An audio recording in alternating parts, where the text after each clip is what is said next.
to order. And the first thing we're going to do this morning is we're going to pledge allegiance to the flag. If you'll join me.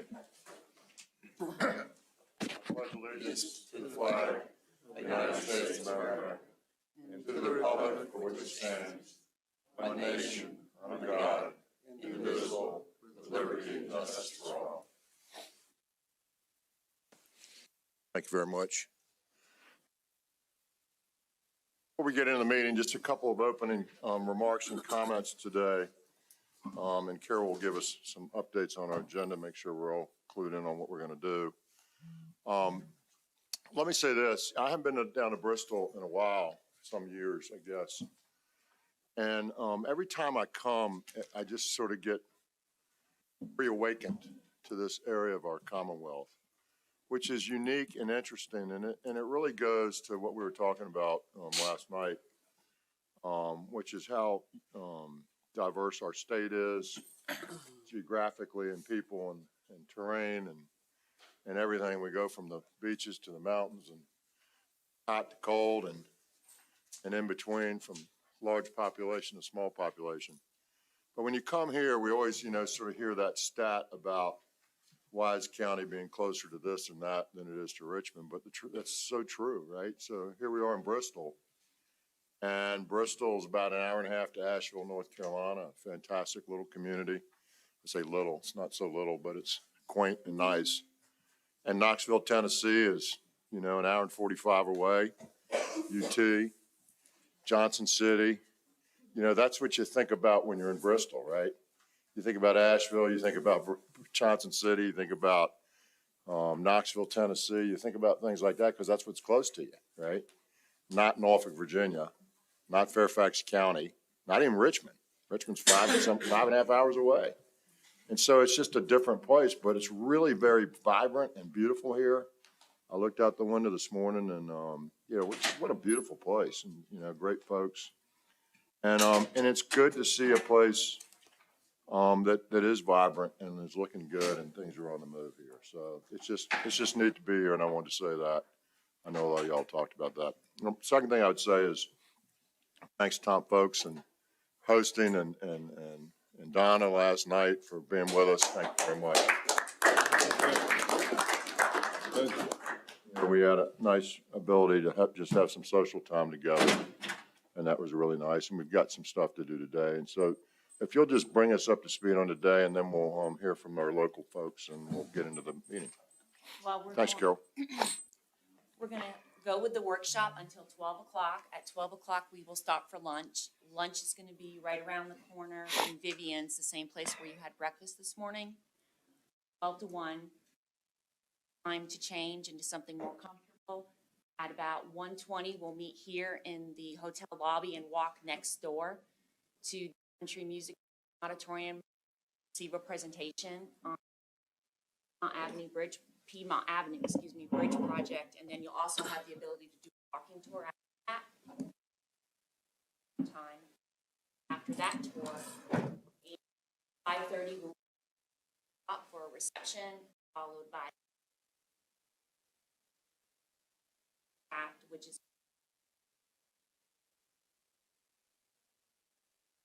any questions? Revenue sharing is meeting at 3:30 right across the hall. Mr. Commissioner, I'd like to make some introductions or some comments. Mr. Folks, and then have the district. And Mr. Folks. Mr. Chairman, members of the board and staff from Richmond and guests, I'm Tom Folks, and I have the privilege of serving as a Bristol District representative on the Commonwealth Transportation Board, and I want to tell you what an honor and joy it is to have everybody out here in the far Southwest.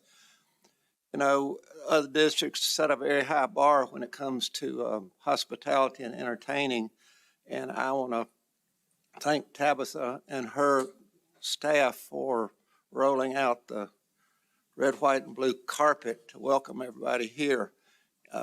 This is a beautiful time of year in Southwest Virginia. Our springs last a long time. We're now in We're now in dogwood. We just finished redbud winter. We're now in dogwood winter, and our next winter is blackberry winter, and then summer will arrive. So I welcome everybody and really thank you for coming and participating. And I think we'll have some really fun and interesting things to see today that will make your trip out to the Southwest worthwhile. And so now I think I'll introduce Tabitha Crowder, our district engineer. Tabitha was promoted to this position about the time that I became a member of the board. She's a graduate of the University of Virginia, and her dad and I worked in the coal business for a long, long time with the United Company, so I knew her dad long before I knew Tabitha. Tabitha.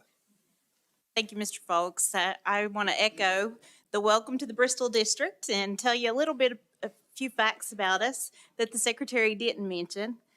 We encompass 12 counties, 2 cities. We have 4 residencies in the district: Abingdon, Lebanon, Wise, and Wytheville. We have the highest point in Virginia, Mount Rogers. That straddles Grayson County and Smith County. We, as mentioned, I'm going to choose Lee County instead of Wise County, Secretary, and say from Bristol you can drive another 2 hours west. I think sometimes people forget that. And when you're at that point in Cumberland Gap, you're actually west of Detroit. So Virginia is a wide state, and we're a beneficiary here in Southwest. We border 4 states: Tennessee, West Virginia, North Carolina, and Kentucky. So we do border more states than we do other districts because we only border the Salem district. We have to coordinate with them quite a bit, and you all recently approved an agreement with West Virginia, or gave the commissioner the authority to enter into an agreement with West Virginia concerning the 2 mountain tunnels. We do maintain those 2 mountain tunnels on Interstate 77. We maintain 16,000 lane miles, 3,800 structures. We are an environmental hotspot. About that during our Piedmont presentation today, but we have more threatened and endangered species than any other district, and all of our watersheds have critical habitats. So environmental's first and foremost on all of our projects.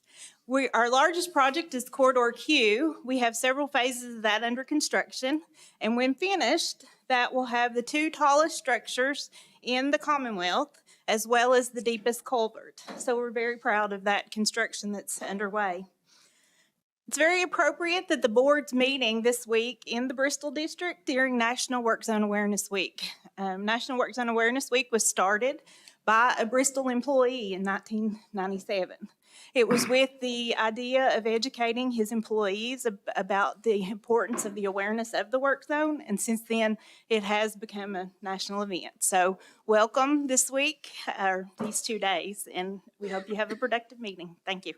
Oh, and I will add, Carol, we do have shuttles for the restaurant this afternoon, so if people prefer that as opposed to walking, you have that option. So. Thank you, Tabitha. It's really nice. Appreciate it. 2 other items. Tabitha mentioned the Work Zone Awareness Week, and tomorrow the commissioner and I will be at Afton Mountain to honor those folks who have perished over the course of our time at VDOT, and it's all about this work zone and highway safety and so forth. I told you about this probably a year or so ago when I took the job, and we were down at Fort Monroe to do similar honoring, and there were 29, I think it was, orange and black cones there, and they represented people who had been killed in work zones in Virginia that year. And there was a young lady whose father, she was actually from Tennessee, and or at least was going to school in Tennessee. And her father was one of the folks that had been, she was being honored and was there. So, you know, pretty profound when you think about it like that. So I'm honored to be able to go and represent y'all tomorrow at that honoring ceremony. Last thing I'd say before we get into the meeting is please thank our staff. It's hard to travel, pretty easy for us. All you got to do is remember to get your bag and your cell phones, and you're good. Just saying. But they got a lot to do when we move and travel. it's a lot of work to take this show on the road.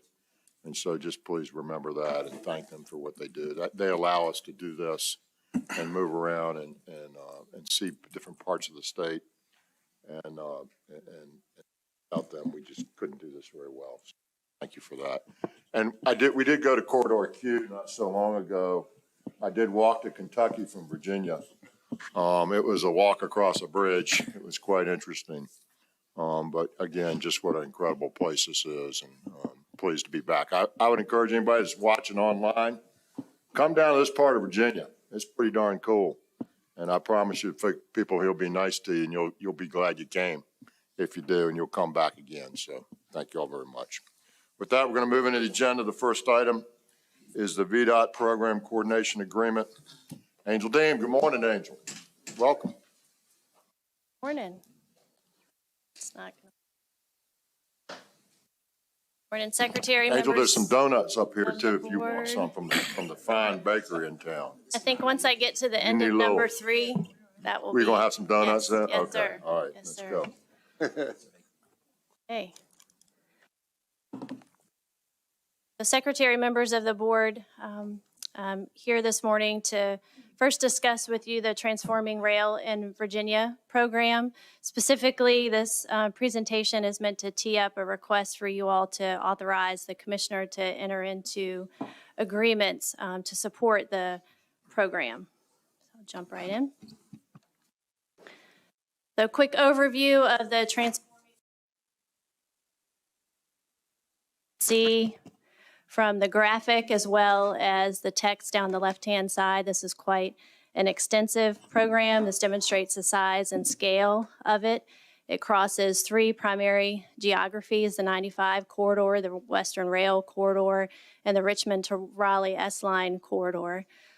Clearly, these corridors intersect with the highway at numerous locations, so coordination is really paramount to ensure the success. And so VDOT and VPRA have been coordinating for a number of months now on support services, and we're ready to discuss with you what we envision as the next phase to further transforming rail in Virginia. So some of you may recall back in December of 21, there was an interagency agreement that was executed amongst the 3 parties. That was sort of a high-level agreement just saying that we're going to collaborate and coordinate towards the success of this program. That interagency agreement did contemplate future additional coordination agreements, and that's exactly why I'm here today. So we have 3 specific agreements that we believe are needed to address scope and funding that are before us. The first 2 being very specific. So roadway bridge replacements at 2 locations that I'll detail for you. And then an overarching master agreement.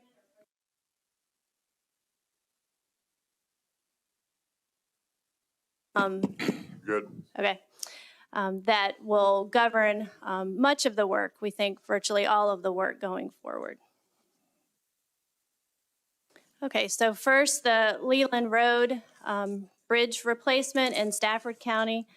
This location intersects the Potomac Creek Third Track South project. So VPRA will be adding a 3rd track to the west, which will impact the bridge piers, as you can see from the depiction.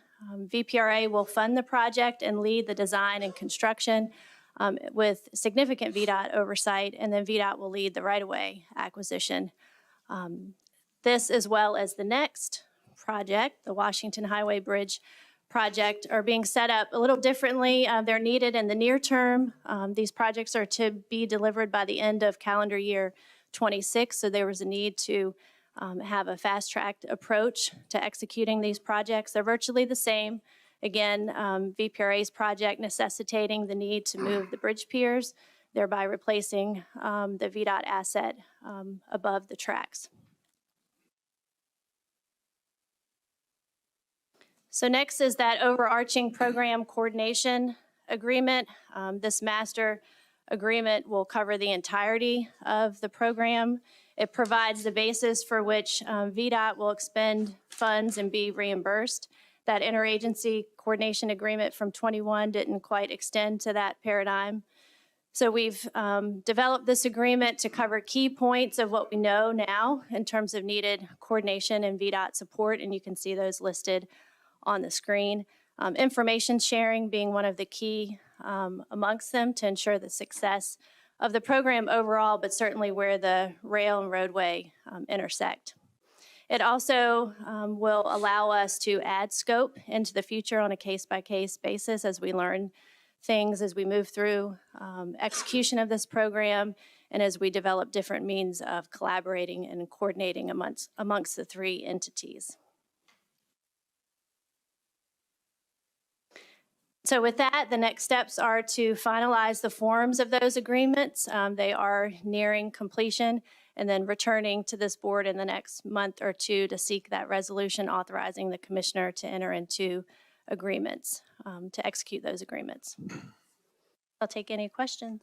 Any questions? Just Yes, one Mr. question. Merrill. Thank you, Mr. Secretary. Jill, thank you. At the end of these transactions, who's going to actually operate and own the assets? Will it be rail, DRPT, or VDOT? EPRA would own the rail assets. VDOT, in the case of the two roadway bridge projects that I started with, obviously the roadway bridge would be a VDOT asset. Did you want to add anything, Director? Okay. Mr. Secretary, Yes, ma'am. Ms. Hines. this is a huge transformative project, right, that's going on. And we have lots of intersecting pieces and money coming from different sources. And our role is really minimal at this point because the funding's running through VPRA for all of this. What I'm wondering, Mr. Secretary, is do we get will the times that they've relied on this master agreement be part of VPRA's report to us annually, or how does the board sort of just, stay informed about the progress we're making on transforming rail? Director DeBurle. We can certainly provide updates in the Rail and Transit Subcommittee about where we are on the delivery of the program of projects. I think that's because VPRA does bring their capital budget to you once a year. I think that's something we certainly can do. I think that would be good to just highlight because it's a big deal. And we're going to have a lot, and I'll say VPRA will have a lot going on over the course of the next year. Lots of opportunities for groundbreaking. Our first phase of projects are all slated to be complete in 2026. So that will be here before we know it. And so there's a lot of work going on. And so, yeah, we can definitely do that. Thank you. Ms. Hines. Anyone else? And Ms. Deem, item number 2, Route 460 Southeast Location Decision Review. Sure.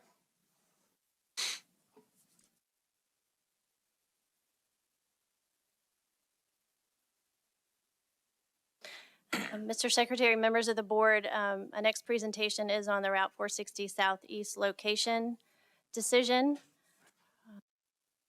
While we wait on the slide. Okay, thank you. There we go. Again, back in September of last year, this board adopted a policy to review all location decisions that were 3 years or older from their approval date, and this project is one of the 4 that exceed that 3-year timeframe. You may recall that just earlier this year, the board considered the first of those 4 projects that we had identified, the I-7781 project. So this is the second one we're bringing before you. This project has a very extensive background and NEPA review, so I'm presenting to you the highlights of that, and happy to answer any questions. There is a relationship between the NEPA review and then the next slide on the P3 contract. So taken together, I think you'll understand the history here. So in 2003, an environmental impact statement was initiated to look at the scope of improvements from Petersburg to Suffolk. In 2005, this board issued a location decision for a build alternative south of existing 460, approximately 55 miles from Petersburg to Suffolk. Following that, in 2008, FHWA issued a record of decision, that's their NEPA authorization decision, approving that preferred alternative that the board had identified. And then the project proceeded from that point as it's able to do into final design, and in this case, a P3 procurement. I would note that the alternative that was selected and approved in that 2008 federal approval did have significant wetland impacts and other natural resource impacts, which leads to the next bullet. In 2013, Federal Highway, VDOT, and the Corps of Engineers made the decision to initiate what's called a supplemental environmental impact statement to reevaluate those original alternatives that were considered. The reason for that is that the Corps of Engineers had to issue a permit for this project for the impacts to those wetlands. And typically, the Corps would adopt the NEPA decision that Federal Highway had made. In this instance, they felt the impacts were so significant, they wanted a reconsideration of alternatives to support their federal authorization decision or permit. So that decision came about in 2013 to reinitiate, and then in February of 2015, this board rescinded its former location decision and adopted a new location decision, which I'll show you in a few moments. And that was followed in 2016 with issuance of a final supplemental environmental impact statement documenting that new location. That was the conclusion of NEPA for this project. It did not result in, though, a federal authorization decision or record of decision following that June 2016 issuance of the final document. So now the P3 background that works in concert with what you just heard. The contract was executed in December of 2012 for $1.4 billion. It was a 55-mile limited access facility, specifically now a tolled facility between Petersburg and Suffolk, south of existing 460. The contract was suspended in March of 2014 expressly to curtail spending while environmental approvals were secured, because of course work was well underway with that contract. And then we were initiating a re-review of alternatives, which of course the contract was only specific to the single alternative that had been selected. Because of the decisions of this board and the new preferred alternative, which was different than the alternative under that P3 contract, the contract was terminated in April of 2015.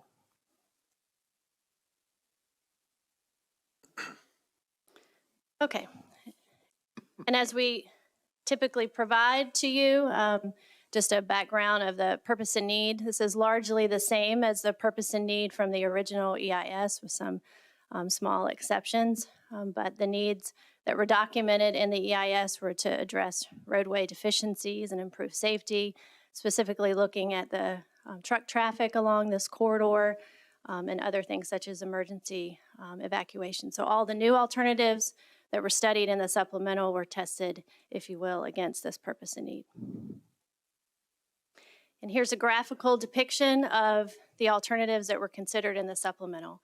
The red alternative, or alternative 1 to the south, that is the original approved location, so that was maintained, as was, of course, a no-build, which is required for NEPA.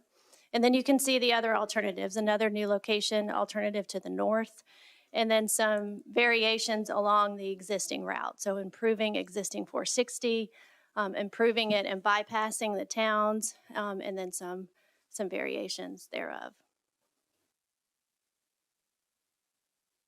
So here in words is the new preferred alternative, if you will, from 2015.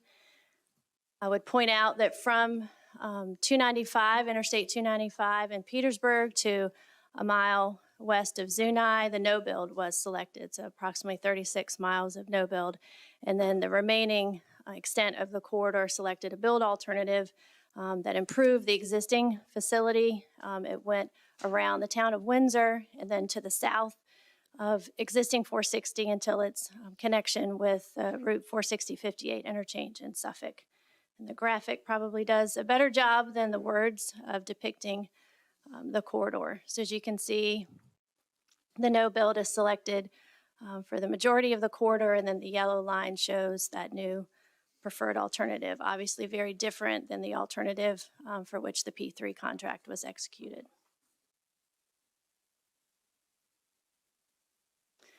This slide depicts a snapshot of just a few of the many resource assessments that are done to support an environmental impact statement. To the right are the impacts anticipated at that time for the preferred alternative. So I draw your attention to the wetland impacts. Those were brought down to approximately 35 acres for that truncated build portion. It also included significant bridging commitments to achieve that level of reduction in wetland impacts. I would also draw your attention to the anticipated displacements associated with the preferred alternative, which of course we would assume remain. So those are 21 residential displacements, 6 business, 1 farm, and 1 nonprofit displacement. So those displacements, if you will, would still be encumbered by the existing location decision that this board has made. However, things have not advanced on with this project. I did want to point out some of the actions that first have been taken since that final was issued in 2016. The Corps of Engineers did provide a permit for the new preferred alternative, so that was issued in December of 2016. That permit has approximately a 5-year time frame, so it has in essence expired. A smart scale application was submitted in round 2 in FY18, but was not selected for funding. So of course, with termination of the contract, a new plan of finance had to be developed.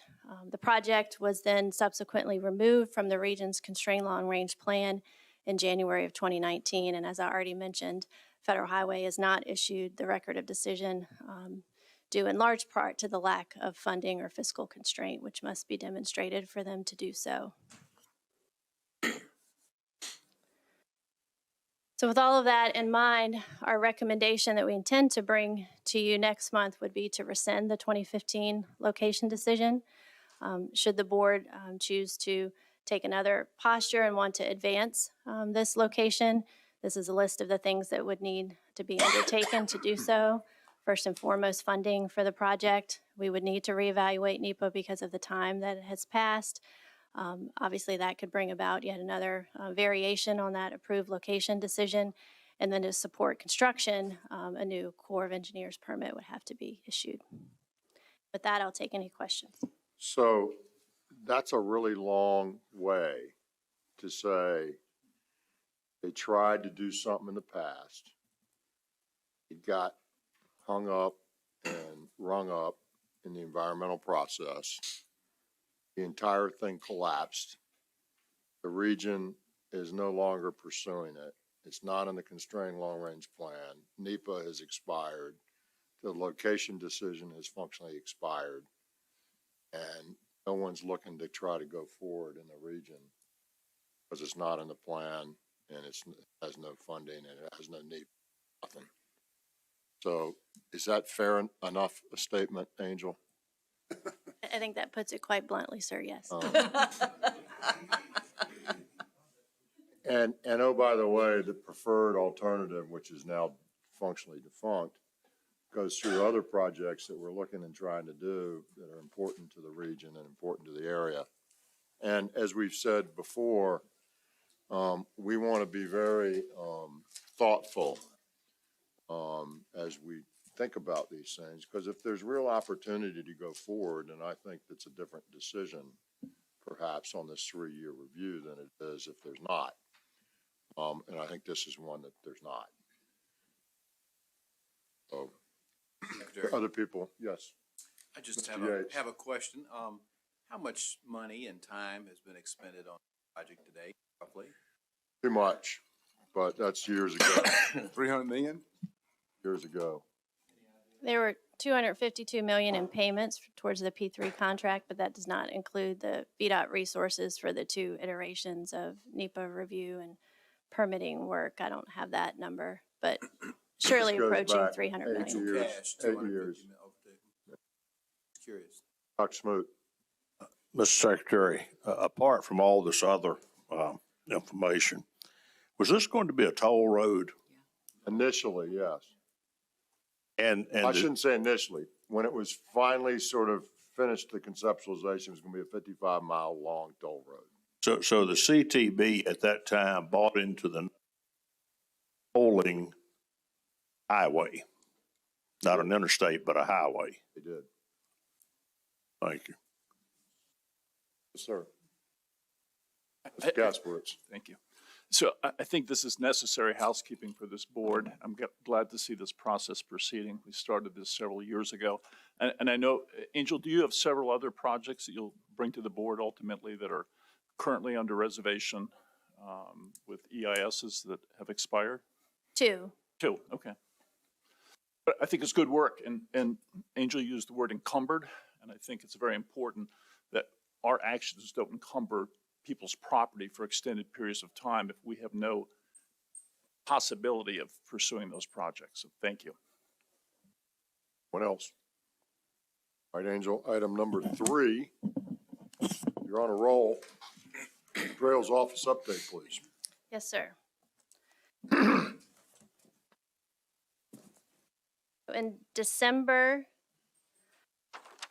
we provided a Trails Office update, and we told you at that time that we were intending to have some of the work that this board authorized, the $1 million that you all authorized for each of the 5 priority trails at least, to update or develop estimates and scopes for those that we were driving towards an April completion for those. So you'll see the preliminary results of that. Mr. Merrill asked for an update at the last meeting, so that's why we're in front of you maybe a month or so sooner than we anticipated. But before I jump into the priority trails, I did want to provide an update on the State Trails Office itself, because we believe this is the bulk of the work. While we've talked a lot about the 5 priority trails, the real emphasis here is to stand up this office and develop a state trails plan and information clearinghouse, as we were charged by the General Assembly to do. So since we last spoke, the 2 positions I'm pleased to announce have been filled. Those folks have onboarded and are already proving to be incredibly valuable assets to the State Trails Office. We have a consultant on board, and we have scope initiated for development of that statewide plan. We're collecting data in coordination with the Department of Conservation and Recreation. We are approaching our 2nd presentation to the Statewide Trails Advisory Committee later this month, and we are in the midst of a research scan of other states to see how they have put together a similar product. So again, by way of just review, these are the 5 high priority trails that the General Assembly identified when they provided the direction to develop the State Trails Office and to advance these 5 trails. So the staff really want me to indicate that the numbers you're going to see are preliminary. They're hot off the press, and some of them are Really preliminary. They're a range, and so I picked the middle of the range to present to you today. So Craig Botetourt certainly fits that description. The updated cost estimate that just came in was between $30 and $40 million. As you can see, they're continuing to do some mapping and, importantly, bridge inspection work that will come in later this summer, which obviously can have an influence on that cost estimate. But lots of great work has been underway, and again, we estimate the cost currently at $35 million. Let me say something as well. The conceptualization of these trails is not complete either, right? So what are they going to look like? What are they really going to, who's really going to use them? How will they be configured? All that is not settled, which has a huge impact on the number. So, just really understand this is really rough, but it does give you some level of understanding of sort of how we see it at this point. Thank you, Mr. Secretary. Secretary, how will that process, you used the word conceptualization of what the trail will be. How will that process take place? And I call the cart before the horse, but isn't it important that we get to that discussion early on in this process so we can refine these budgets in a more thoughtful way? We're in that process. But how will it take place? Will we be part of that? What's the mechanism for determining what the trails will be? We're in the data collection stage and the talking to stage with folks in that regard. We've got an advisory committee and Yes, sir. And I think to maybe add a finer point to that response, Mr. Kasperwitz, these trails are all a little different. So in the case of this one, there is an existing stakeholder group that's driving, that conceptualization of what the trail should be. not all of the trails enjoy that level of engagement. It's varied. We don't assume at this point that VDOT, will be responsible for obtaining the funding to fully implement these trails. There certainly isn't that level of available funding. We also don't assume that VDOT would administer development of the trails. So there's those questions as well. Mr. Secretary? Yes, Mr. Yates. Just a question for information. When you go over these trails, would you mind letting us know I'd like to know the length of the trail and also whether it's just a hiking trail or a hiking trail? Just for information. Sure. Know that. Sure. So the Craig Botetourt Trail is 26, just shy of 26 and a half miles. It's a former rail corridor that was abandoned in the 60s. So I imagine both activities could occur on that trail. Point is, we don't know yet. Not sure yet. Okay. We believe most of these will be an aggregate surface, so it could So let's support both. understand something. The General Assembly tasked VDOT with setting up a trails office, right? And it's unclear going forward, like where these will end up, right? Who will administer them? Will it be us? Will it be somebody else? We're not there yet, right? We're sort of in our infancy. And so we're doing this because we're the appropriate people to do it. They trust us. They know what our capacity is. And we're already sort of in the business. Right. So this is what we're doing. It may morph to somebody else. We're feeling our way through this. It's not fully scripted. So that's part of why some of the answers don't have as fine an answer as you might want yet. We're still in our infancy on some of these. Good point. I think if we had developed, if these things weren't running in parallel, if we developed the state trails plan, we would be answering those questions with these then regional trails coming behind that. But instead, we're sort of working them in parallel. So even the decisions we make on these trails or the decisions that are made on these trails may or may not comport with exactly the disposition of the state trails plan. Next is the Shenandoah Valley Rail Trail. This rail trail is approximately, I don't have that number on here, Mr. Yates, I think it's about 50 miles. 3, I think, isn't it? 3 miles. So we have been hard at work estimating and determining the scope of this trail. The current cost estimate is at $153 million. As we've talked before, there's a desire for the Commonwealth to enter into an arrangement to become the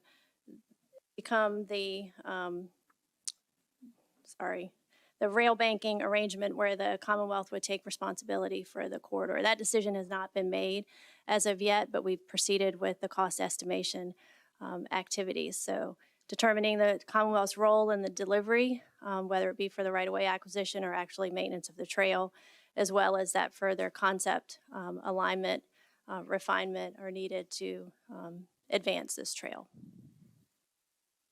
Mr. Gasperitz.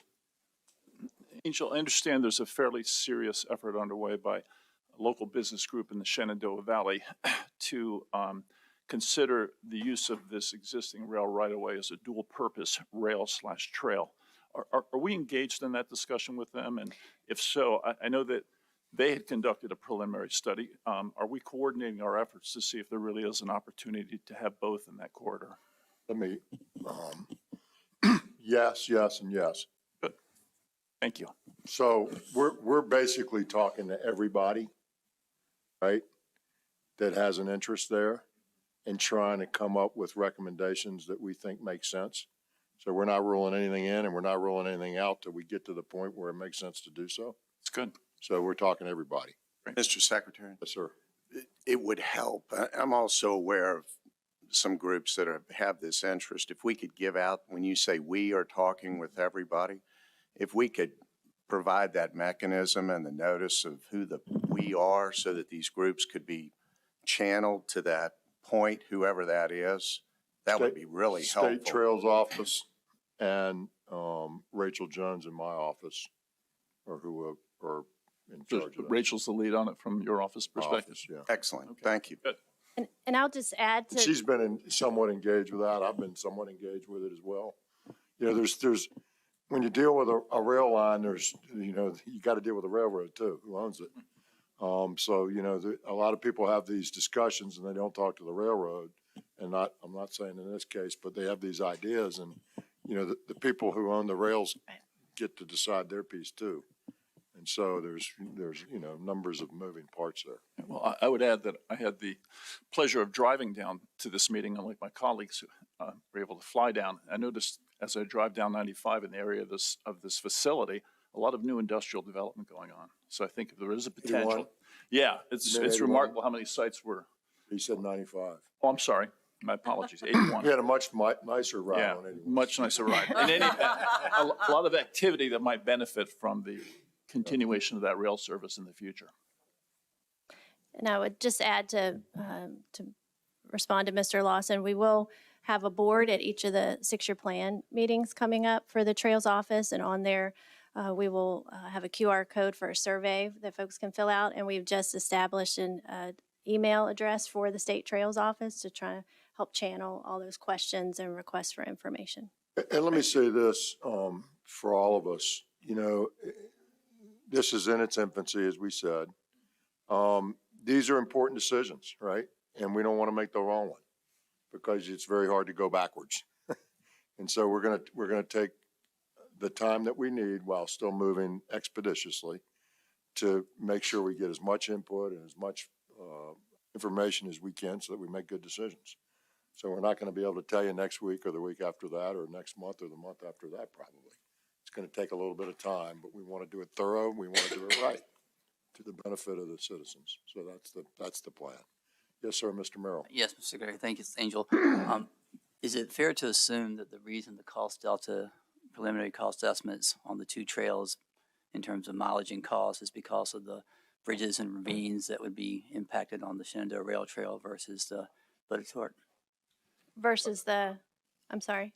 Versus the Bodetort? Botetourt. How you pronounce it? Botetourt. Botetourt, sorry. Obviously, I I'm don't not know from. that you can make, Mr. Merrill, I don't think we can get down to that level of, you know, listen, this is all rough stuff. So trying to compare one to the other, number to number, you know, like we could try to do that all day, but I don't think you can get there. We don't know what they're going to look like yet. We don't know what we think is going to be there. We don't have the money to do it, so this is out year money. You know, what's the inflation? We're just not, can't give you what you want yet with any certainty.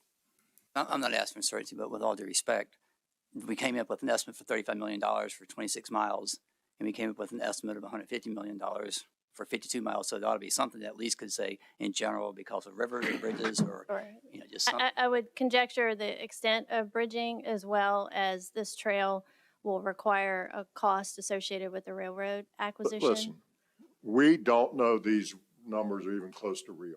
It makes no sense to try to drill down and compare one to the other. They could be off 50%. Okay, we're doing the best we can with what we know today. We don't know a lot, right? We don't know if Mr. Lawson's trail is going to have trail on it, whether it's going to be abandoned, whether it's going to be rail banked. We don't know what we're putting bikes or pads or what it's actually going to look like. So it's just premature to try to drill down on the numbers, Mr. Merrill. We just don't know. And so, I mean, there's not going to be any, I don't think there's anything that you can count on in the answer. That's why I'm hesitant. I don't want you to count on it because I don't think we're there for you to be able to have the confidence in it yet. That's what I worry about. Mr. Secretary, given your comments on the nature of where we are in this process very early, is it appropriate to be issuing estimates? An estimate of $153 million for a trail could have a chilling effect in, you know, ultimately considering how that moves forward. I wonder if we might delay making an estimate till we have a better idea. We're trying to find a balance, Mr. Casper. You come in here, you want this, you want that. I understand it. We're trying to say, here's the best we can do today, but don't have a lot of confidence in it. Now, we cannot give you an estimate. We can do that. But we're trying to give you one with a lot of bumpers that say, hey, the confidence interval on this is not real high. Okay, so one point we're asking for it, and then the other point we don't, you know, like, we can certainly not have an estimate. It Take them all off the table. I might mean, be an alternative to consider it. Well, we are where we are, right? And none of this here is gonna fix any of this. We're in the process of drilling down. Y'all are asking us for information. We don't have all the answers. We're doing the best we can to give you as much as we can give you while understanding that the confidence interval is not as high as we'd like it to be.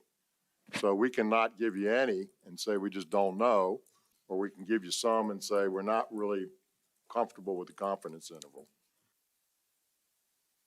But it's not 3 million and it ain't 400 million, okay? But it might be 210 and it might be 120. And I don't know what to do with that, right? Until we get to a better number. And then I've got an idea, but there's a lot of difference between 210 and 120. That's where we are. Secretary will say the Lynchburg City Parks and Rec, 6 million is a good figure. So if y'all want to make us happy, just give us 6 million. 6 million. That's it. Nice segue to the next slide. Thank you, sir. Peaks to Creek Trail in the city of Lynchburg. Of course, this one has some background. In terms of cost estimation, it is estimated currently at $6 million. It connects two existing parks, so it would be viewed sort of as an extension or linear park extension between the two. So the district team is updated that cost estimate in current dollars and has a schedule and is ready to, believes the trail is ready to begin preliminary engineering.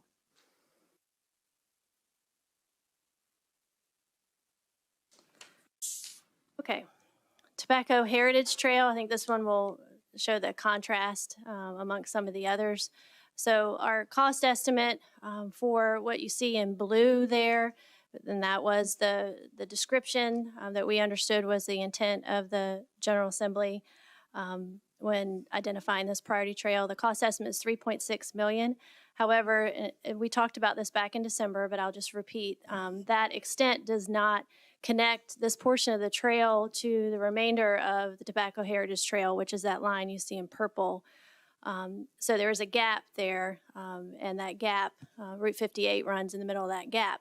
So the what you see in parentheses below is a different cost estimate because we felt it necessary to kind of look at, well, what if you were to connect it to the existing Tobacco Heritage Trail, since the purpose of the State Trails Office is to look at regional trail networks. And so that estimate, of course, is quite a bit higher at 18 million.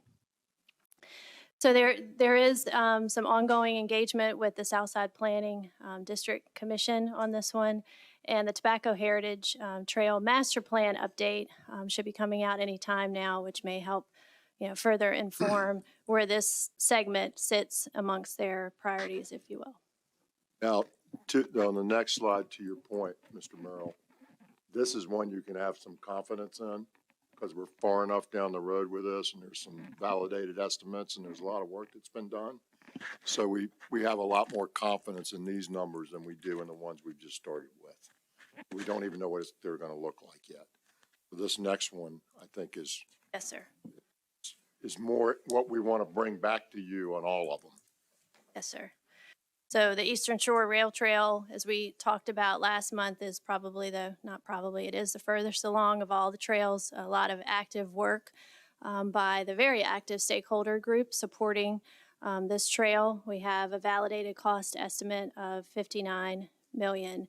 A public hearing was just held in March for the entirety of the trail, which is 46 miles. And this board allocated $4 million to advance preliminary engineering on this trail last month. There was a smart scale application. Actually, 4 smart scale applications were submitted. One, the one listed here on the slide, is the one that's in the staff recommended scenario, which is a 4.2 mile segment valued at approximately $6 million. The PDC has also applied for a raised grant for yet another segment along the corridor. So you can see the next steps there, preliminary engineering getting underway, but still decisions to be made, on the next steps for the trail, although this stakeholder group obviously has a lot of irons in the fire to deliver this in segments. Mr. Secretary? Ms. Hines? Appreciate all this information on the priority trails, but I'm wondering, Ms. Dean, if you could just talk for a minute about how you are incorporating or accounting for existing trails elsewhere in the state that are not asking for money now, but might be looking for money in the future.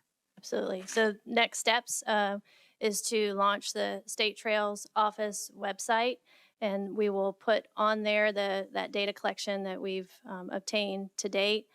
Begin some outreach, and I already mentioned the outreach we're going to do connected with the 6-year plan hearings coming out. To start to create some definition between the trails that we're going to track on the statewide trails plan versus the myriad of other trails that traverse the Commonwealth, and really zero in on that definition of regional multi-use trail that was in the General Assembly legislation. So that data gathering to inform those decisions is well underway, and I think by the time we brief you next, we'll have that outreach plan in total envisioned, and be able to present that to you and show the milestones along the way. Thanks. Secretary.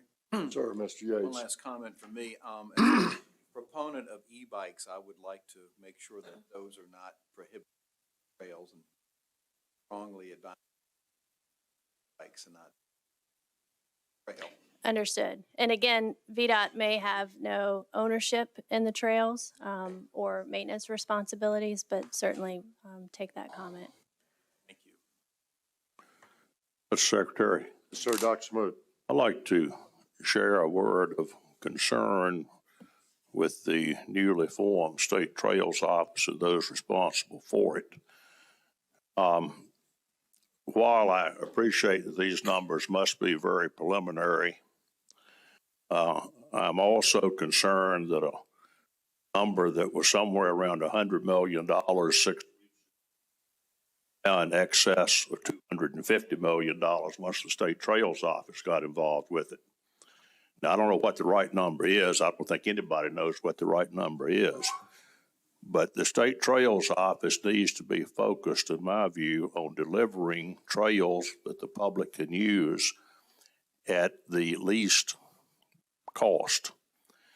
With all the transportation needs of the Commonwealth, to think that we would spend $250 million on this increment of trails, I think is going to be resisted.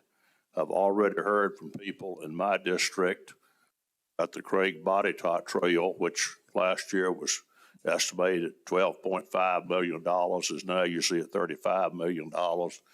And their basic view of some of these people who have called me is that if the Commonwealth is going to spend $35 million in Craig and Body Tot County, we got a lot more things we need than a trail, more important things we need than a trail. So I hope you all will be focused on delivering a basic trail and not a gilded lily trail when we are bringing forward these projects. I think that's accurate, Mr. Smoot, and or Dr. Smoot, recognize that we've been handed this task from the General Assembly, right? And they handed it with some money and said, go do this. And that's what we're doing. We're going and doing this. We don't have money to spend on this that we've got internal. We're not recommending that we spend money today or not. What we're doing is we're standing up the Trails Office we were directed to stand up. We're analyzing the trails they've asked us, and with money that they've handed us, or not handed us, but provided to us to do that. And we're coming back and saying, here's what the groups are saying they want this to look like. Here's what we think, and here's what it would cost.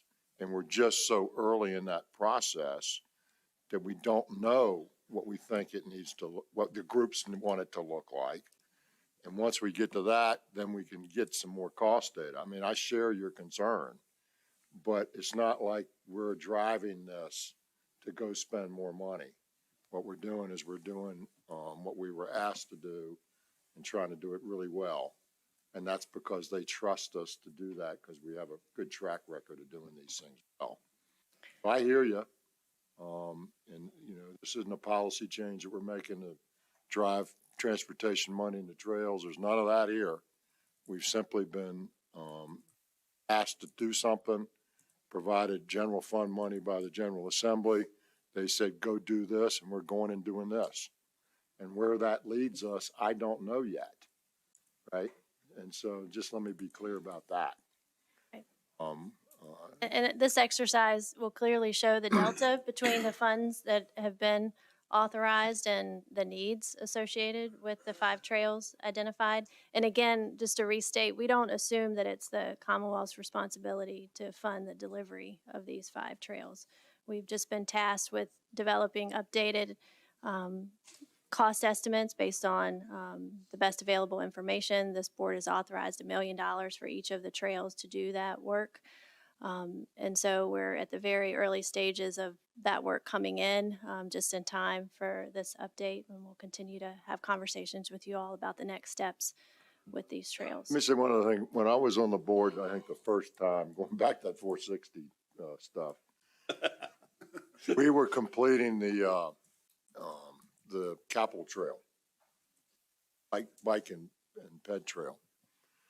And at the time, I think we were doing a 5-mile stretch, the last 5-mile stretch.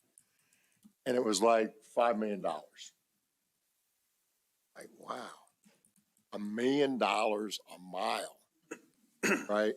Down Route 5 for a bike or path, right? A path. And I pushed the commissioner about it. And it's, you know, it's all the regulations that drive how that path is built, what it looks like, the ingress, the egress, the slope, the handicap, all the things that go into it. And back in 2013, 2014, it was $1 million a mile. We just talked to one, it was like 1.3. I did the math. I don't know if it was one of the short ones. I'm like, well, okay, it's 2023, not 2013. 10 years later, I'm 1.3 a mile. I don't like it, but at least it's consistent. So, Mr. Secretary? yes, Ms. Hines. Just an observation, we have been through so much work around maintenance led No by the question. commissioner, you know, really trying to understand the life cycle of the way we take care of lots of our assets. And I would really hope, you know, when we do the report on these and we share it with the General Assembly, that we include that maintenance line and that annual cost. No question. Because otherwise they're just gonna, you know, they'll throw some money and then it'll be somebody's problem 10 years from now. Without And question. Thank you. Absolutely. Mr. Chairman, Yes, Mr. Folks. I'd just like to ask members of the board to reserve judgment on these trails until more information is provided. And the reason I say that, in Washington County alone, where I live, we have 3 trails, the most significant of which is the Virginia Creeper Trail, which has been in place now for 25 or 30 years.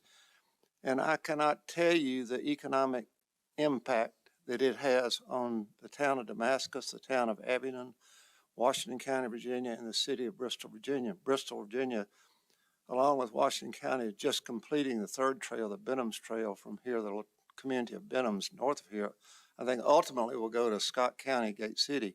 And so while there's a lot of money at stake, the Creeper Trail is an example of a cooperative effort between the town of Abingdon, town of Damascus, and the U.S. Forest Service, which owns a lot of the property on the upper end. And the trail ends at the North Carolina line. I was telling Mr. Kasprich last night this. To its dismay, the state of North Carolina abandoned, when the Norfolk and Western, now Norfolk Southern, abandoned that rail, North Carolina made no effort to preserve it, which ultimately would go into the little town of West Jefferson.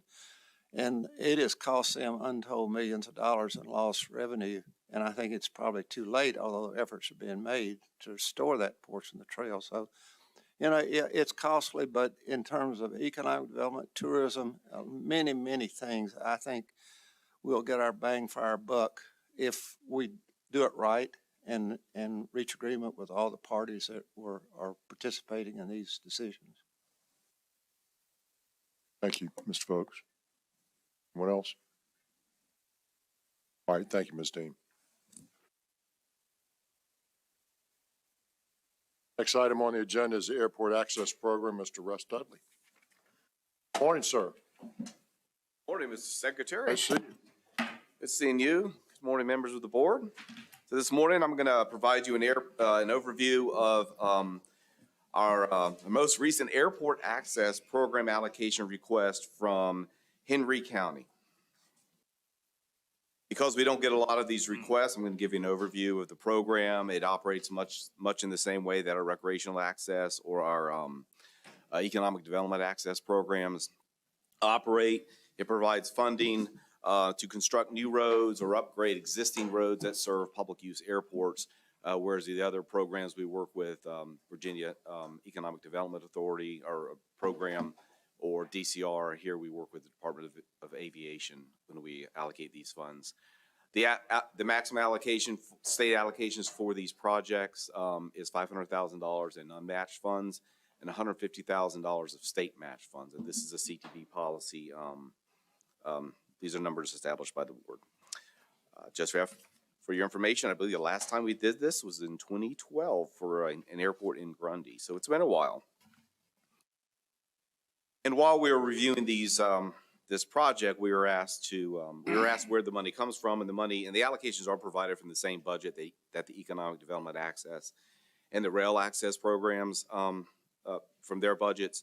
So just as an overview, here's what we've allocated the past 5 years for those two programs: about $6.7 million in the Economic Development Access program, and just over $7 million for the Rail Access program, and of course, zeros for the airport access. The location map for you, you see the airport is located just west of Martinsville in Henry County. Some information regarding the airport itself. It's a 390-acre site, a public use airport, of course. Provides employment for 36 people. It provides aircraft hangar, parking, fueling, maintenance, flight training, rental cars, and restaurant concessions. It currently averages over 23,500 takeoffs and landings annually, and is home to over 50 aircraft, including 2 medevac helicopters. Along with the general aviation population, the airport serves the medical transports, military, law enforcement, and state, local, federal government agencies. So this is the request. The request is from Henry County for the total of $650,000 of state allocations to relocate about 3/4 mile a portion of Airport Road, that's State Route 698.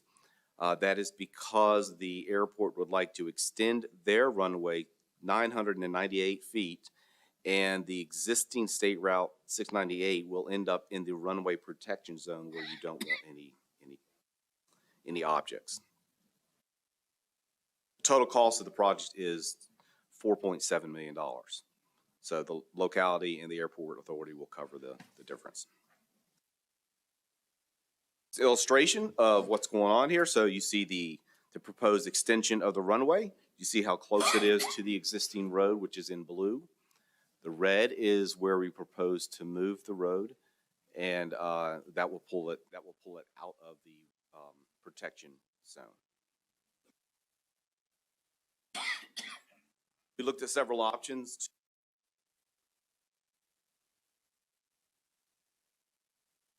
get in the road and provide let folks use another detours. That would be over 5 miles for folks to get to the access from that side, from the north end. We didn't find that viable. Oh, the next steps, should the board approve this or want to consider this, this will be presented with a resolution next month following the CTB approval. The airport authority and the county will enter into an agreement with the state, and the Blue Ridge Airport Authority will administer this project on behalf of Henry County. Any questions regarding this request? Mr. Stanton? So what's the source of the $4 million in additional costs? The state's funding, county's funding Airport. $700,000. So You said total cost. I is do not know where the local funding is gonna come from. Must be. Local. probably I'm federal assuming, funds. I'm wondering if it's airport authority money and you know, there may be some federal funds kicked in there too, but I don't know the answer to that. Mr. Secretary. Yes, sir, Mr. Dodson. Who makes up the authority? Is it city of Martinsville, Henry Counties, any other counties? Actually, I don't know the answer to who makes up that authority. I would imagine it's the whole region it serves. I can get you the answer to that question. Yeah, because you always want to figure out how much localities, I was on the airport commission for a number of years in Lynchburg, and you want to figure out how many localities will be involved in it. Anybody else? How long, excuse me, Ms. Haskell, how long has airport authority been in existence? Find that out. When you say deployments, I guess you As mean, long as the airport. never can tell. Sometimes airports were probably owned in the past. And what happens too is that, and the plane's got 23,500 emplanements means, you know, takeoffs and landings. Takeoffs and landing, yes, sir. And what we found is with the existing, the existing length of the airport, this was interesting to me that the existing airplanes that are there, they can't take off with full loads because they don't have the length of runway. Maybe the right question, Mr. Dudley, is what is the criteria that the board uses to judge whether we make this award or whether we don't? And this is generally like the EDA program has been in the past is does this provide sufficient public benefit to justify the funding, $650,000, and we think it does. Typically in these sorts of arrangements, meaning some of our other industrial access programs, rail access programs, we have a scoring. Yes, sir. Talk about trucks and we talk about this or we talk about that, depending on what it is. What are we applying to this? So this is what the EDA program used to be, is where it's a yes or no, whether it serves the purpose or it meets the criteria or it doesn't meet the criteria. So the criteria, if you go back to the first page, is to provide access to new and improved or maintenance for roads where the licensed airport needs it for improved capacity, increase in capacity, or whatever it might be. So there's no scoring here. We haven't had So basically what he's telling us, Mr. Dodson, is that we're trusting the airport system that this runway needs to be, or it's a good use of their money to lengthen it. That we have a program that assists when those kinds of things happen. This meets those criteria. And the staff is recommending that we do it because it meets the criteria and the policy of the board. Usually when you extend 1,000 feet, looking for, you know, bigger aircraft come in too for economic development. True. This will allow them to attract more business. Again, their existing planes can get full loads. Right now, they're like 65% of some of their planes, from what I understand. So it you know, we don't. It's an existing airport, so there's no need for a bond or anything like that. We have an airport. Doesn't get a lot of use, as you can see. So we haven't spent a lot of time trying to revise or refine the policy. If that would be the desire of the board, we can certainly do that. Ms. Sellers. Can they extend the runway without moving the access road? No, move the runway, I'm not a pilot, but I assume they're gonna have to go straight and they're gonna run right into the road. Okay, so and that's the It's plan. required because they're lengthening the runway. It would require getting rid of the road or moving the road. Thought about stopping, cul-de-sac on the road or something. Scott can tell you more. Each would be 5 miles. You need a lot of buffer area. Plus, I was got another question. Yes, sir. Excuse me, Mr. Secretary, I'm sorry. What happens is that, of course, they don't have any commercial air service. It's all private, of course. They don't have any commercial air service. They don't have any They commercial. could, but They could. I don't know that. For a Maybe fact. freight, I don't know that but for not- a fact, not but I would passenger. imagine. Of course, I'm gonna know that. It's a public airport. Right. Certainly, so it's not a private airport. Private airports aren't eligible for the funding. It's a public use airport. all right, anyone else? Thank you, Mr. Dudley. Thank you. Next item on the agenda, draft 24-29 CTF, 6-year financial plan and budgets. Laura Farmer, good morning. Good morning. Good morning, Yep. Mr. Secretary. Good Welcome. morning, members of the board. Today, I'm providing you an update based on where we were in January. I came to you for the kickoff of the process for the development of the 6-year financial plan, the 6-year program, and the associated budgets for both the Commonwealth Transportation Fund as well as VDOT.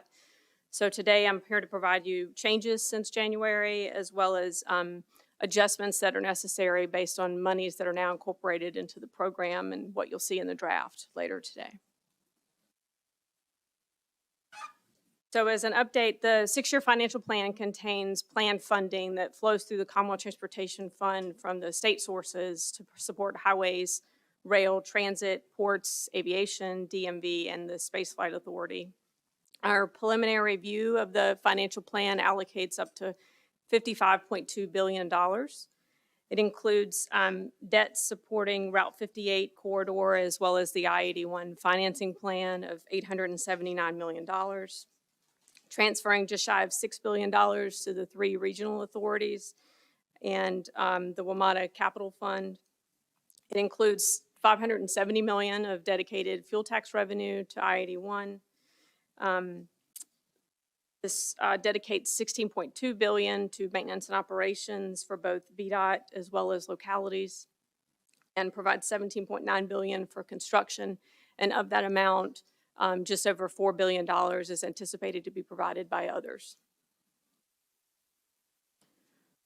This is just a reminder of the, excuse me, the state transportation revenue estimate. There have been no changes since I provided this to you in January. We continue to monitor the monthly performance of the Commonwealth transportation revenues. They're still tracking in a very good position and ahead of forecasts year to date. In terms of updates to the revenue differences, I just want to highlight a few before I move on to the table slide. In terms of local and regional revenues, we had a very minor update to local match requirements we get from DRPT. We also have updated project participation by regional authorities and localities. So as folks offered up funds for smart scale projects, they get incorporated into the draft program. And if VDOT is administering those projects, we anticipate those funds being part of the construction program. In terms of other fund revenue, we've updated our toll facility revenue assumptions as well as the operating budget for our Easy Pass program. There's a self-sustaining program, but needs budget authority and appropriation to function as a component of VDOT's operations. In terms of federal revenue, we got a Federal Transit Administration update from DRPT and have incorporated that. Its value over the 6-year period is $41 million. We also added and incorporated the earmarks that were included in the federal action, I believe from December. In the current federal fiscal year, we've incorporated those into state 2024. And so that totaled just over $53 million. And in terms of the corrections and presentation, when I came to you in January, our assumptions for federal revenue assumed that the bridge program and the EV program would continue one more year beyond IIJA, and that was just a formula error, and so it only affected the presentation. It has not continued in the 6-year program. It wasn't in last year's assumptions or in the data you'll see today. It's just a difference in what you see in the presentation. This slide provides just a view. Sorry. This slide provides a view of the revenue components of the 6-year financial plan. The amounts highlighted in green represent changes since the information you saw in January.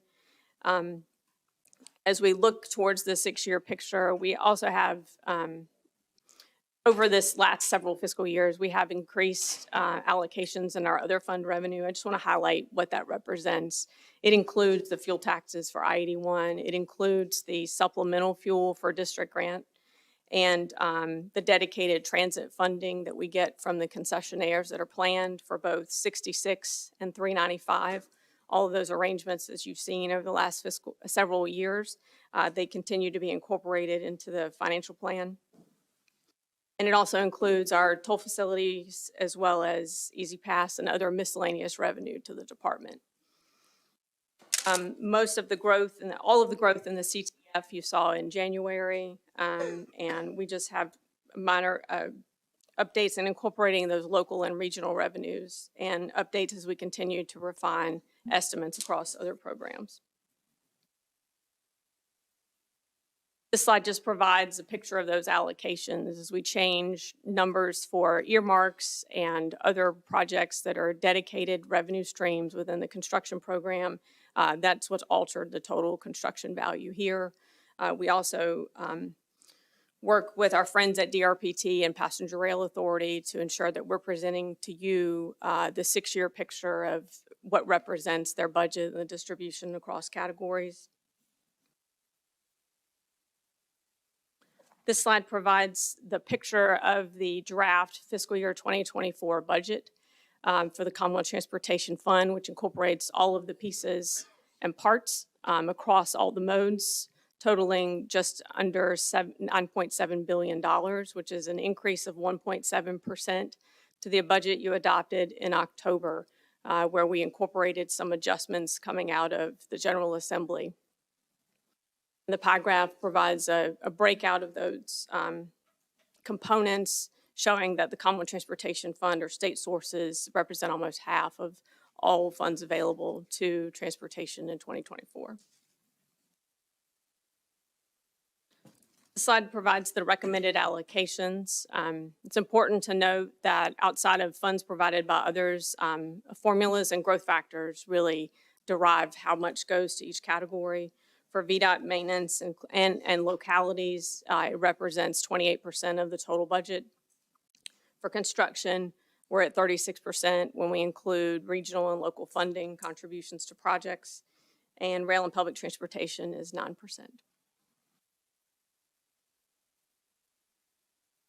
Moving on to VDOT, just to highlight some major components of the VDOT budget. The draft budget totals $7.4 billion when we don't include our pass-throughs to the regional programs.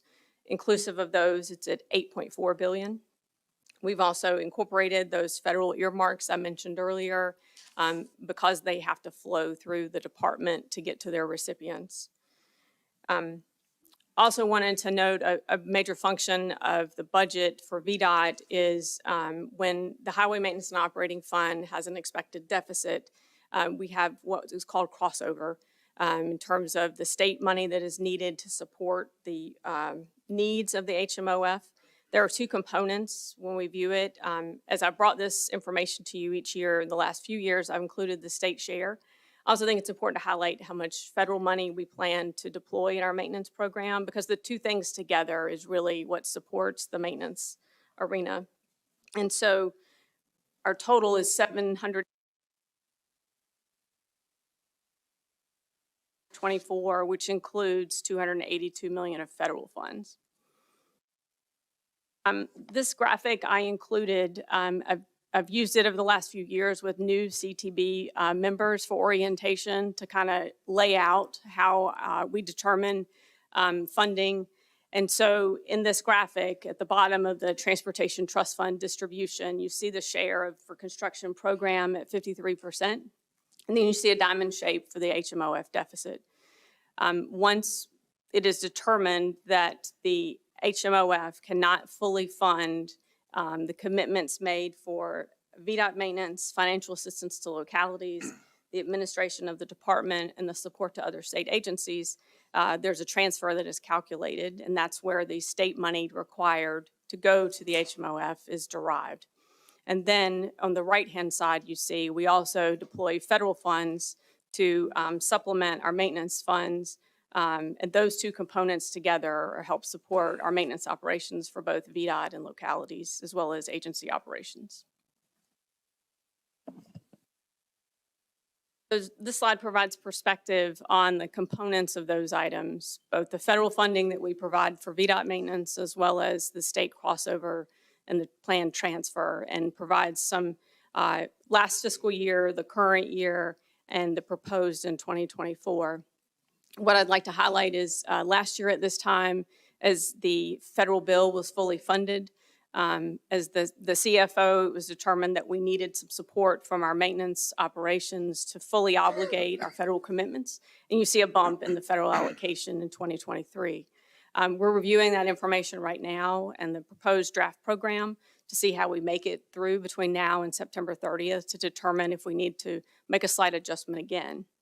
What that won't change is that grand total is $723.7 million. I don't anticipate an adjustment, but again, that work is underway today, and hopefully we'll be able to, we won't change anything, just the mix might change later by June. In terms of the draft recommended allocations for VDOT, this slide just provides a picture of what the revised budget looked like in 2023 that you approved in October compared to the proposal in 2024. Some of the major changes across programs I'll just highlight. Many of these items I discussed with you in January. I'll just highlight where they are. In ground transportation planning and research, we recommended some additional funding for study activities that the department is called on to do, as well as P3 procurement activities. In the construction program, our largest adjustment year to year is we had a significant infusion of general fund dollars for the 64 GAP project in 2023. And though we have it continuing in 2024, it is $110 million compared to what it was last year. And so that's the largest single project adjustment. And then you have some other one-time monies that make the change in construction decrease year over year. The other adjustments I've walked through before related to inflationary changes, either in revenue estimates for the regional entities, as well as adjustments for the one-time infusion of maintenance funding we talked about in January to supplement assets that we're taking care of in 2024, as well as one-time recommendations for fuel.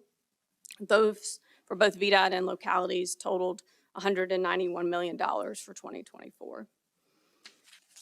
Moving on to administration, in January I talked to you about some IT needs for the department, as well as just inherent growth in the cost of personnel, as well as inflationary impacts on the department's budgets.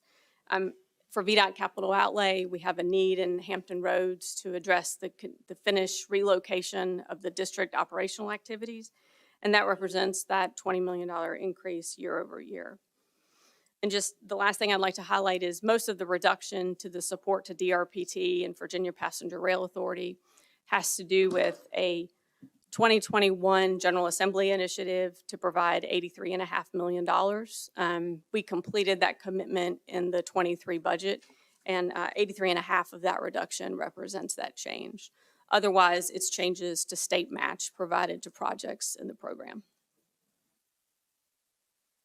So in terms of next steps, we're monitoring the General Assembly actions. Based on the last thing I saw, I believe June is when they come back to town. That will be a little tight for us to make any major changes. But as I stand here today, I don't anticipate significant adjustments that will affect the CTF or VDOT. We are continuing the commitment for the Transportation Partnership Opportunity Fund in the assumptions today. That didn't start until 2026. And so we're going to leave that in until the final General Assembly determination is made. Whether it's made later this year or into the next session, we'll know more about that as this year progresses. We'll reflect any necessary adjustments for the final 6-year program. That mix of federal and state I mentioned earlier would come then, and then we'll have the final recommended budgets for you in June. With that, I'll be happy to take any questions. Questions? The Secretary. Dr. Smoot. Laura, say a bit more about the reduction. You mentioned it. Support to DRPT programs is going from 125 million to 34 million. What's going on there? Yes, sir. So back in 2021, the General Assembly had some initiatives on, I believe it was Rail initiatives and some general fund, you might recall. We spread the commitment and balanced, it was a capture of both state and federal dollars coming at the end of the Trump administration, I believe. And so we balanced those across fiscal year 22 and 23. And so as 23 moves behind us, that is the primary reduction, that one-time infusion. Thank you. Yes, sir. Ms. Merrill. Secretary, thanks, Ms. Farmer. Your presentation was excellent. On slide 6, there's a great breakdown of the line item expenditures between debt service and things of this sort. Is there a way, and maybe it's in the supplemental material, to identify how much is this is going towards 81? Because I couldn't figure out, I saw on the revenue side the fuel tax and the debt that's going to be incurred, but I don't see anything on the expenditure side. I did not see anything on the expenditure side about 81 expenditures. Yes, sir. So both, we assume 81's debt service is embedded inside of that debt service amount, but it is also inside of construction. So I can provide to you the breakout of both the remaining fuel tax revenue available for projects, as well as its share of the interstate operations and enhancement program. So that breakout I can provide to you. Mm-hmm. Anybody else? Thank you, Ms. Farmer. Welcome. Appreciate it. Thank you. There'll be a quiz after lunch.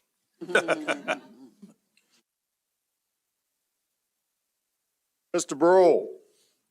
Good morning, Mr. Secretary. DRPT fiscal year 25 draft budget update. And let me say this, last Friday, I think it was Friday, at our all-staff meeting in our, in the Patrick Henry building, Mr. Brule got surprised, which he doesn't like to be. The governor initiated some new awards for employees, sort of informally in the state. And he called them the Impact Awards.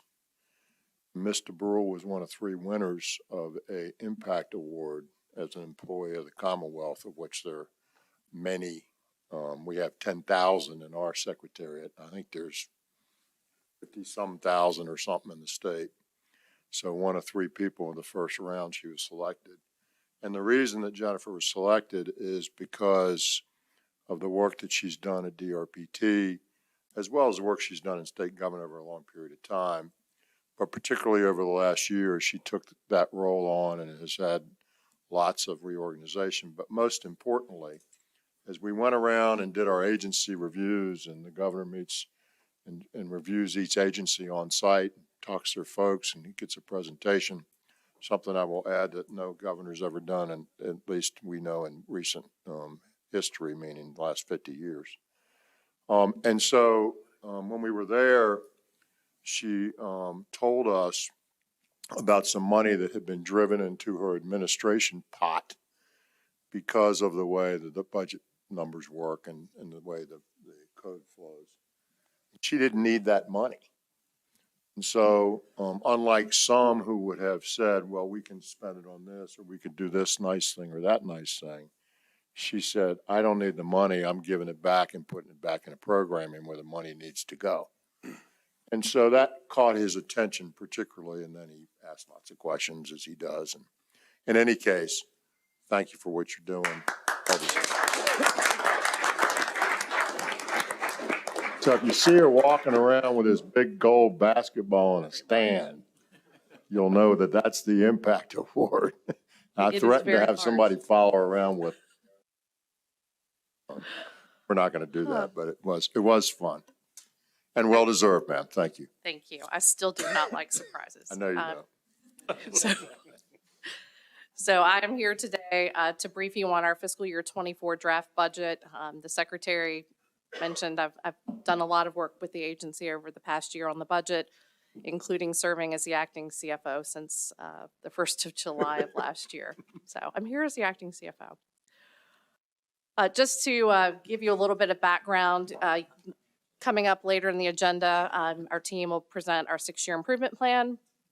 And that's where we allocate our funds based on our estimated revenues and approved projects. We'll be walking you through those recommendations later this morning.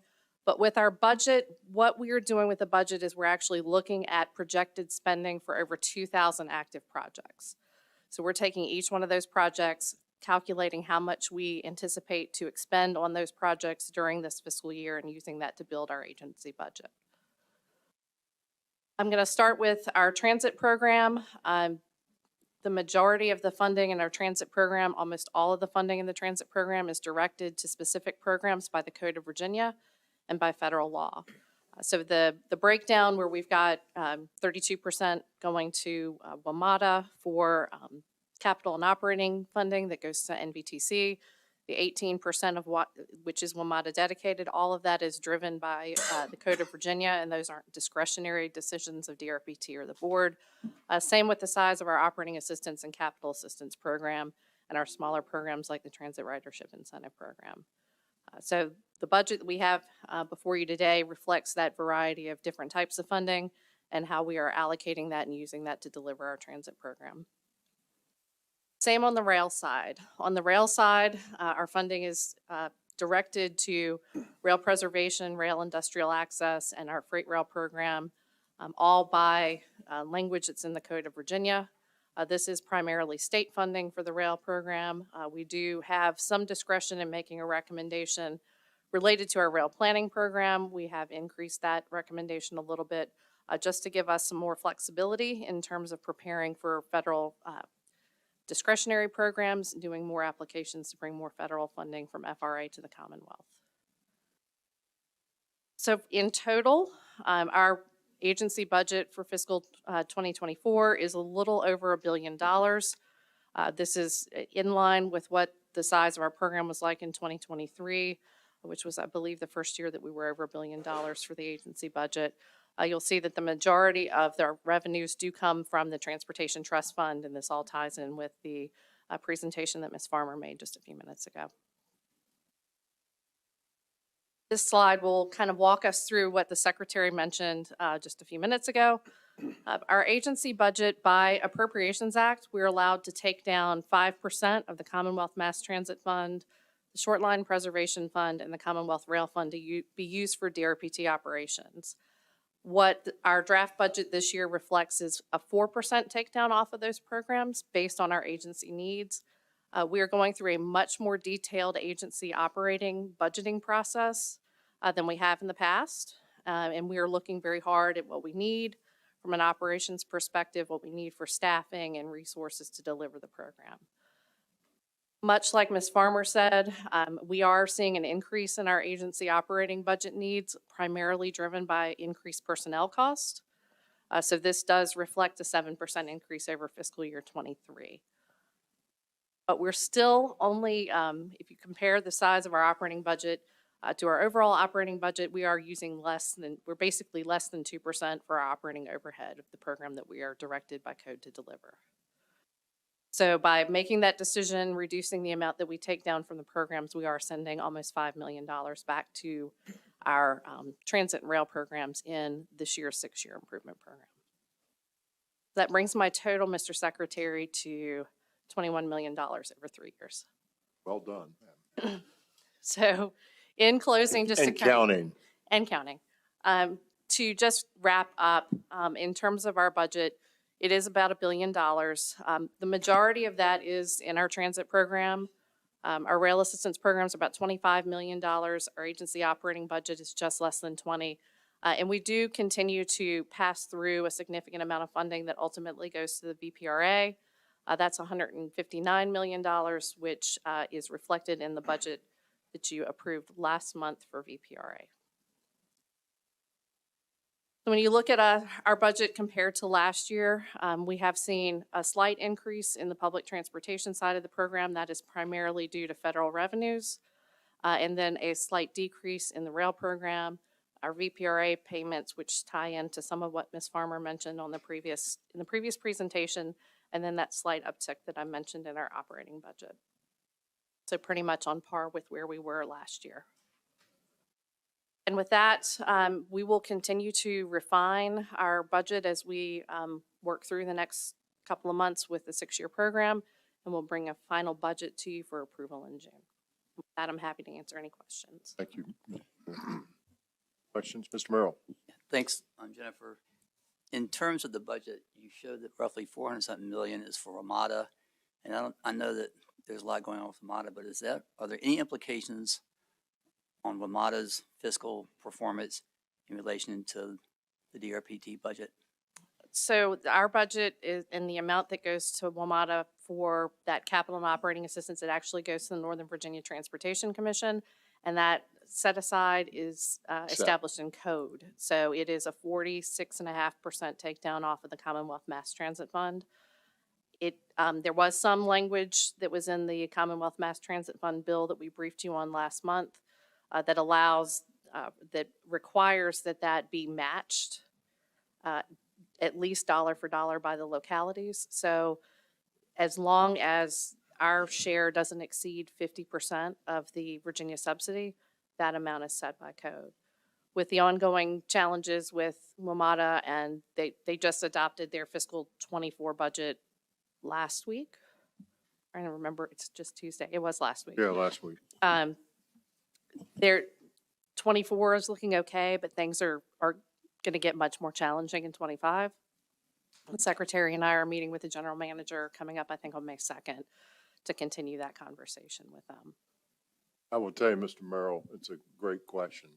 And we're insulated from the requirement, right? But at the end of the day, we're sort of, we're in the ownership group, if you will, sort of. And, what do we do with this problem? And it's a huge problem. It's not a little problem. I mean, it's been covered up in the last few years with what I call COVID money, in all sorts of different shapes and sizes and forms, but a lot of federal one-time monies that just fill the gap. And the gap, I think, is projected to be in 25, is it 25 or 26, a $700 million operating gap. 700 million operating gap.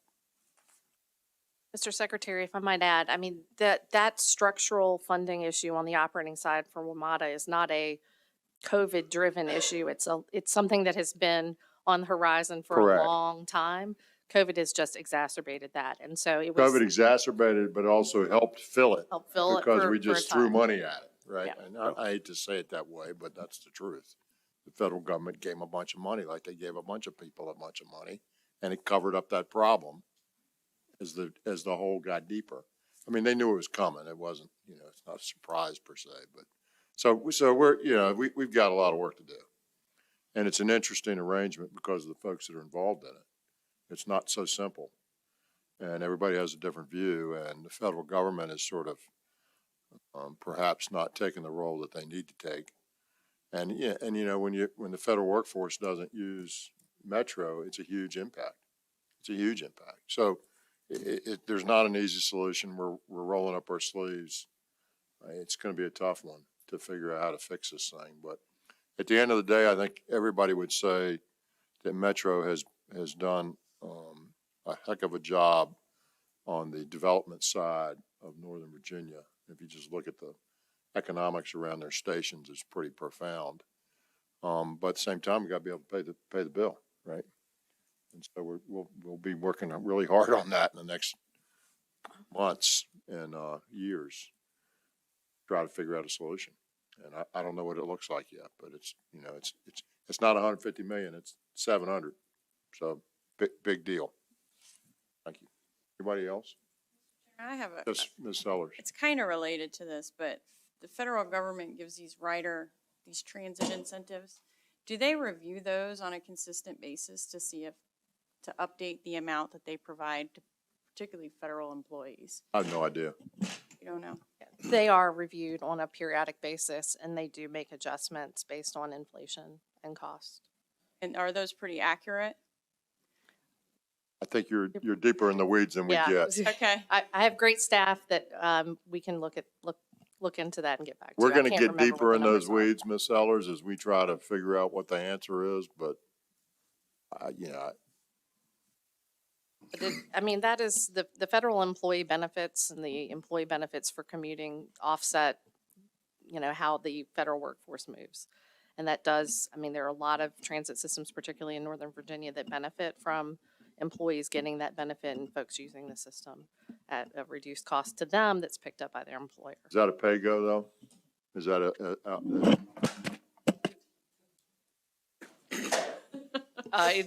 It is something that the federal government provides to their employees. I mean, do they get reimbursed on use, or is it a flat rate thing? Thank you, sir. They get, it's a flat rate up to a certain amount. So it depends on what type of transit you use, but it's usually a preloaded card if you ride Metro, or it will pay for a monthly pass on VRE.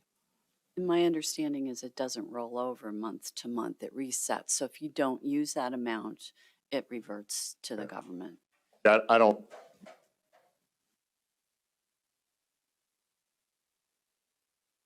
Before we're done. Yes, sir, Mr. Casper. Secretary, given your comments on the funding shortfall that Metro will be facing in the coming years, I know we have a relatively new general manager at Metro. Is it possible we could get that Brandy Clark down for a presentation to this board? So that is now a requirement of the WMATA Dedicated Capital Fund. He's got to come present. He's got to, he would come anyway without being Yes, he would. told by the code. But we're looking to, typically we bring the WMATA updates on the dedicated capital and the requirements associated with that in September for the workshop and October action. So we'll be in Northern Virginia in October. That may make sense, but definitely in October, September or October, we're already working towards that. We wrote it it's now in the code.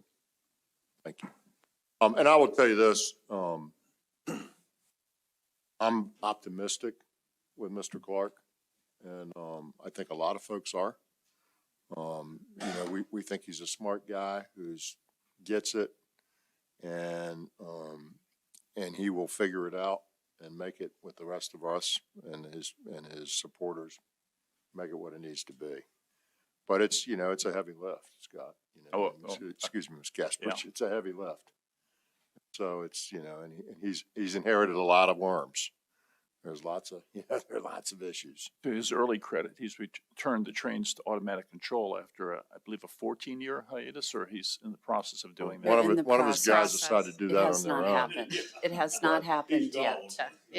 That has to receive approval from the Metro Rail Safety Commission. Well, he's attempting to do so. Anyway, I mean, he's a thoughtful, smart guy who's coming in, rolling up his sleeves and starting at zero and trying to figure it out. And I've got a lot of confidence that he's the right guy there. Hope we're all right. But yeah, he'll be in front of us. And as Director DeBurle said, I think he's on for a week or so from now. Awesome. Thank you. Thank you.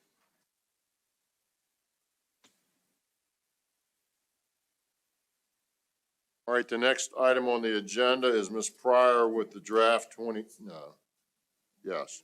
the draft 2024 six-year improvement program. Ms. Pryor, It good is morning. 2024, hard to believe. It is. Good morning. I'm going to be presenting to you on the draft six-year program update for FY '24 through '29 this morning. In terms of total for the highway construction program and the rail and public transportation program, the draft 24 to 29 SYIP is valued at $25.6 billion. That's about a $1.3 billion decrease from the FY '23 revised program that you all approved in October. Specifically regarding the highway construction program, that $1.3 billion decrease is driven largely by a high allocation amount from NVTA and HR TAC and some general fund revenues in FY '23 that are now falling out of the six-year window. It's not actually a decrease to programs in the six-year window. Everybody understand that? A lot of money flowing through us back to the regions. A lot of money is in that, so that 1.3 isn't really impacting what we do. It's impacting what's already been done by the regions. Thank you. So the highway construction program is valued at $19.3 billion. In addition to that, there's about $825 million related to debt service. The program provides funding for more than 4,700 projects The program also includes about $3 billion provided by others. Highlights of this draft update include revenue sharing, as Ms. Farmer mentioned. This program continues the reallocation of funds for the revenue sharing program, given the flexibility during the COVID period to accelerate that program so that we're allocating funding to new projects in years 3 and 4 of the program, and then a return to $100 million state match annually, FY25 and forward. The program also provides $25 million annually for the ITTF program, as well as $25 million annually for the unpaved roads program. This program also incorporates the staff recommended scenario for Smart Scale Round 5, and I'll get into more detail on those additions to the program in a few minutes. We also have taken a look at all the existing Smart Scale projects in the program, as well as other projects in the program. And we have attempted to update estimates to account for updated estimates of unit cost and inflation, and we have addressed those cost increases in this draft program. In addition, as Ms. Farmer mentioned, we have included additional federal earmarks provided through the new infrastructure bill. In terms of impacts to major programs, you can see that across the board, in terms of our annual programs, there's a slight uptick in what's available in the 6-year window over the revised program adopted in October. There's also a slight uptick in the estimated amount of funding available for Smart Scale through the Construction District Grant Program and the High Priority Projects Program. The revenue sharing program shows a slight decrease. That's again due to FY23 dropping out of the 6-year window and that acceleration of funding so that we can bring that program forward into years 3 and 4 of the program. And a slight change to the TAP program due to updated estimates on federal revenues. Smart Scale Round 5. As I mentioned, we reviewed projects in the program previously selected through Smart Scale. Updated estimates of 140 projects. Total cost increase on those projects is about $205 million. Per the board policy, 90 of those projects do not require board action to increase the budget. 50 of them do. That's a mix of high priority and district grant projects, 8 high priority, 41 district grant projects across the state. We recommend approving these cost increases as part of the consensus scenario action that we'll bring to you in May. As you can imagine, covering these cost increases does in some cases impact what we do in the consensus scenario and what's available for round 5. And so as a working assumption moving forward, we are using the district board members' concurrence for district grant actions to cover these cost increases, as well as looking for full board concurrence of high priority actions. The little chart on the bottom there shows the $205 million cost increase, $152 million of which we're covering with district grant and high priority project program funds. About $53 million is coming from other sources, from legacy funds or other types of funding that certain projects qualified for, so that we can minimize the impact to the high priority program statewide. You've seen a version of this slide before. This shows what is available for round 5, a total of $1.9 billion in that second column from the left. You recall we took out 12% of the available funding as a reserve to help address cost increases on existing Smart Scale projects, as well as potential cost increases on projects we're selecting in round 5, since those estimates were prepared before we had this major increase due to inflation. So you can see in the far right column what we made available for the staff recommended scenario. The slide has a lot of numbers on it. You've seen it before, or a version of it. This is what was allocated by district and statewide in the round 5 staff recommended scenario in steps 1, 2, and 3.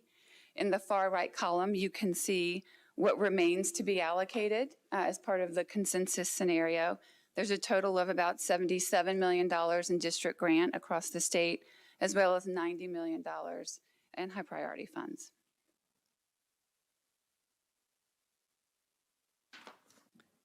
This chart gets a little busy, so I have letters at the top in case you have questions. We can refer to those columns. It's more for me than for you, probably. In the far left column, column B, you can see what is left after the round 5 staff recommended scenario. It ties back to the numbers on the previous page. In column C, you can see the reserve amount that was set aside in each district and the high priority pot that ties back to the previous slide as well. In addition, each district has what we call a deallocation balance entry. That's an account that we use to cover cost increases on existing projects. As projects are completed, we take any surplus amounts off, and it's kind of a revolving account we use to manage existing projects. So the sum of those 3 amounts, what's theoretically available to you today, is shown in column E. In column F, we're showing the amount of cost increases by district. That 152 million ties back to the previous slide where we're using district grant and high priority to cover cost increases across the state. I also show in column G the recommended reserve that we have identified for future round 5 projects. We had some consultant support to look at those applications and estimates for round 5 projects, doing a project-specific analysis, looking at the level of project development and risk and complexity with the applications to determine how much we want to set aside for potential future cost increases. So in column H, you can see the total amount theoretically available for you to allocate in the consensus scenario to approve in May. I do not recommend that you allocate every penny of that. There's still a lot of unknowns in the market right now. At a minimum, the recommendation is to keep what's in column G, as well as probably a good chunk of what's in column H. And we've had conversations with all of you as we've had our one-on-one meetings. You've worked with your district folks to kind of figure out what that number looks like for each district. Ms. Pryor? Yes. Does Ms. Sellers have to write a $10.8 million check to everybody else? No, but Ms. Sellers has some decisions to make between now and May. I just want to know if Ms. Sellers brought her checkbook with her or We're not. so close. I thought we were gonna get through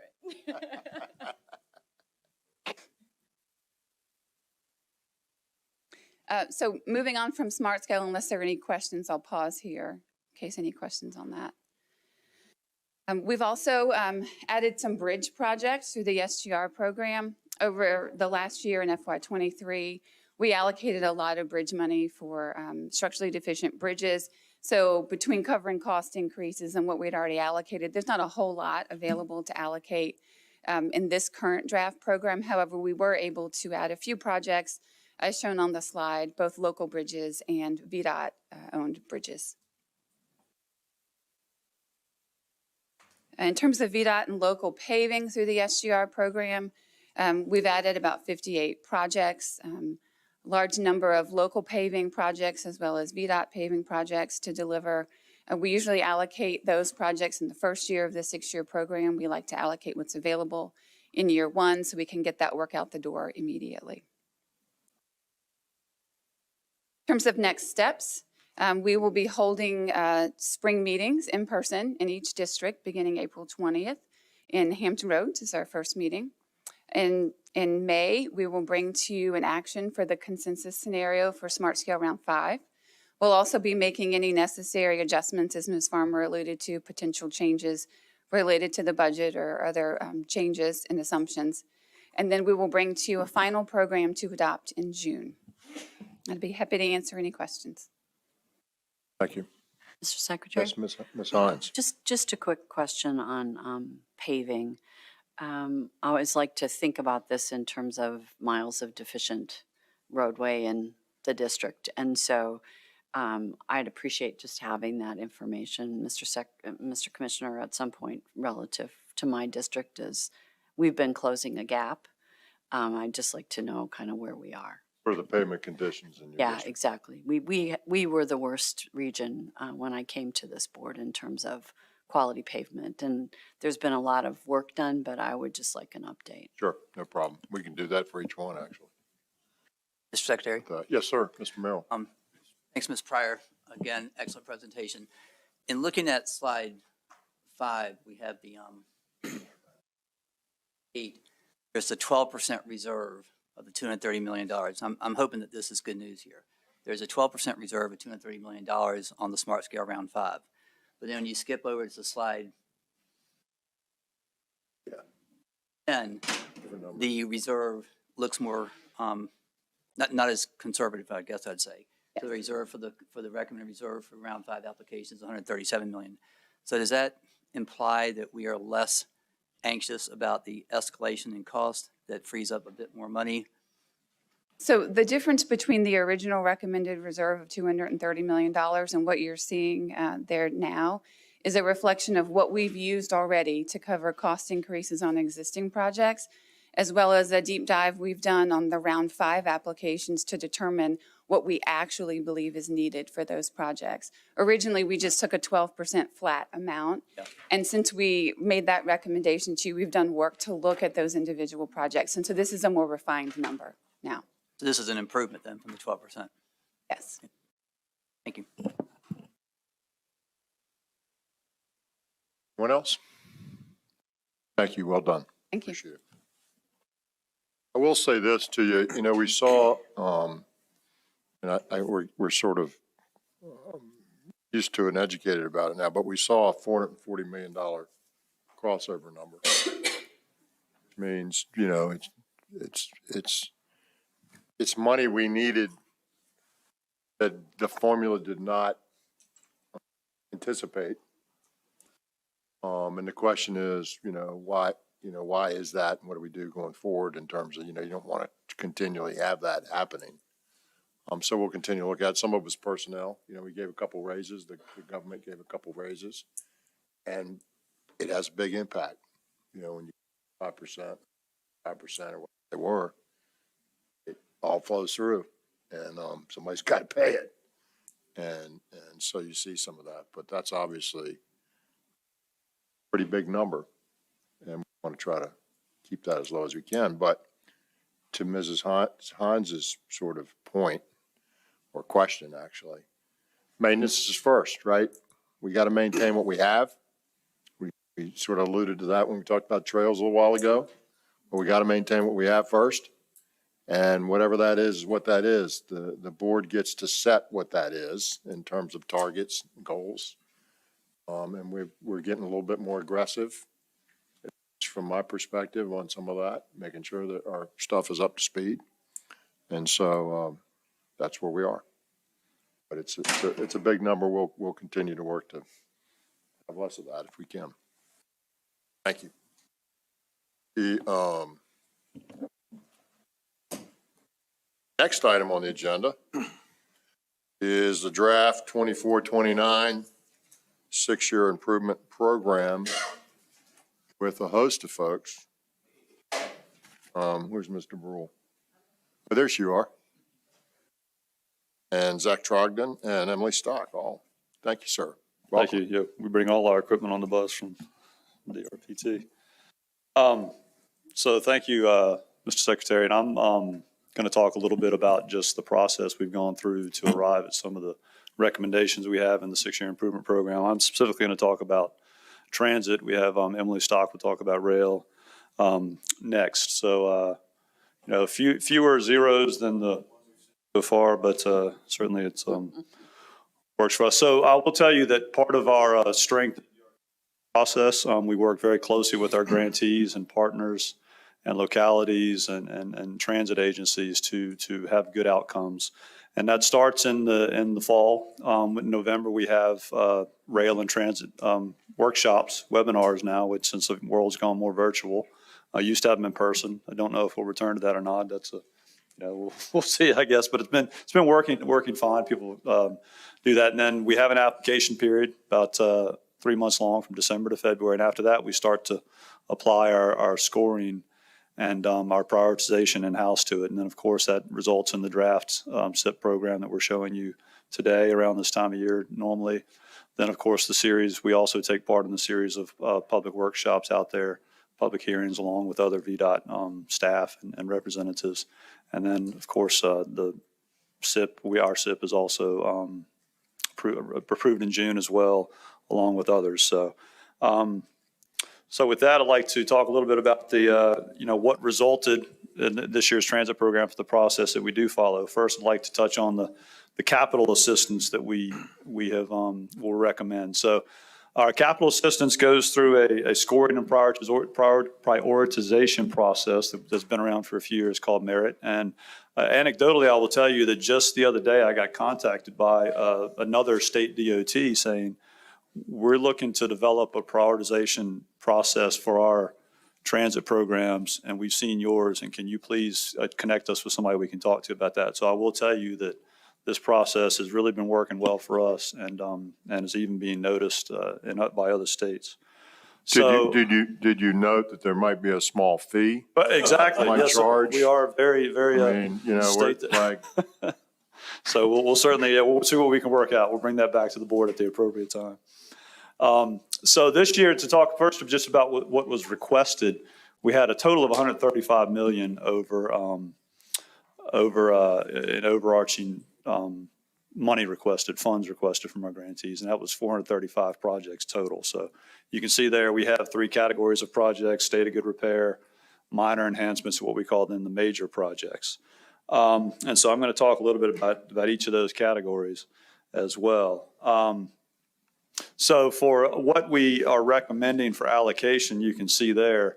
And as we were just saying here, the Secretary was just saying, SGR is our highest priority, scores the best because, again, we want to maintain what we have versus just expanding. There's places for expansion. That includes our minor enhancement projects and our major projects, but this is state of good repair, which, again, across the transportation industry has obviously emerged as what needs to be maintained. So as you see there, we're able to fund, a majority of our state of good repair projects to quite a good level.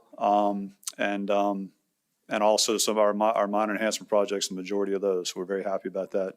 Major expansion, we funded 2. We're recommending funding of 2 out of 3. I'll talk a little more about that in a second.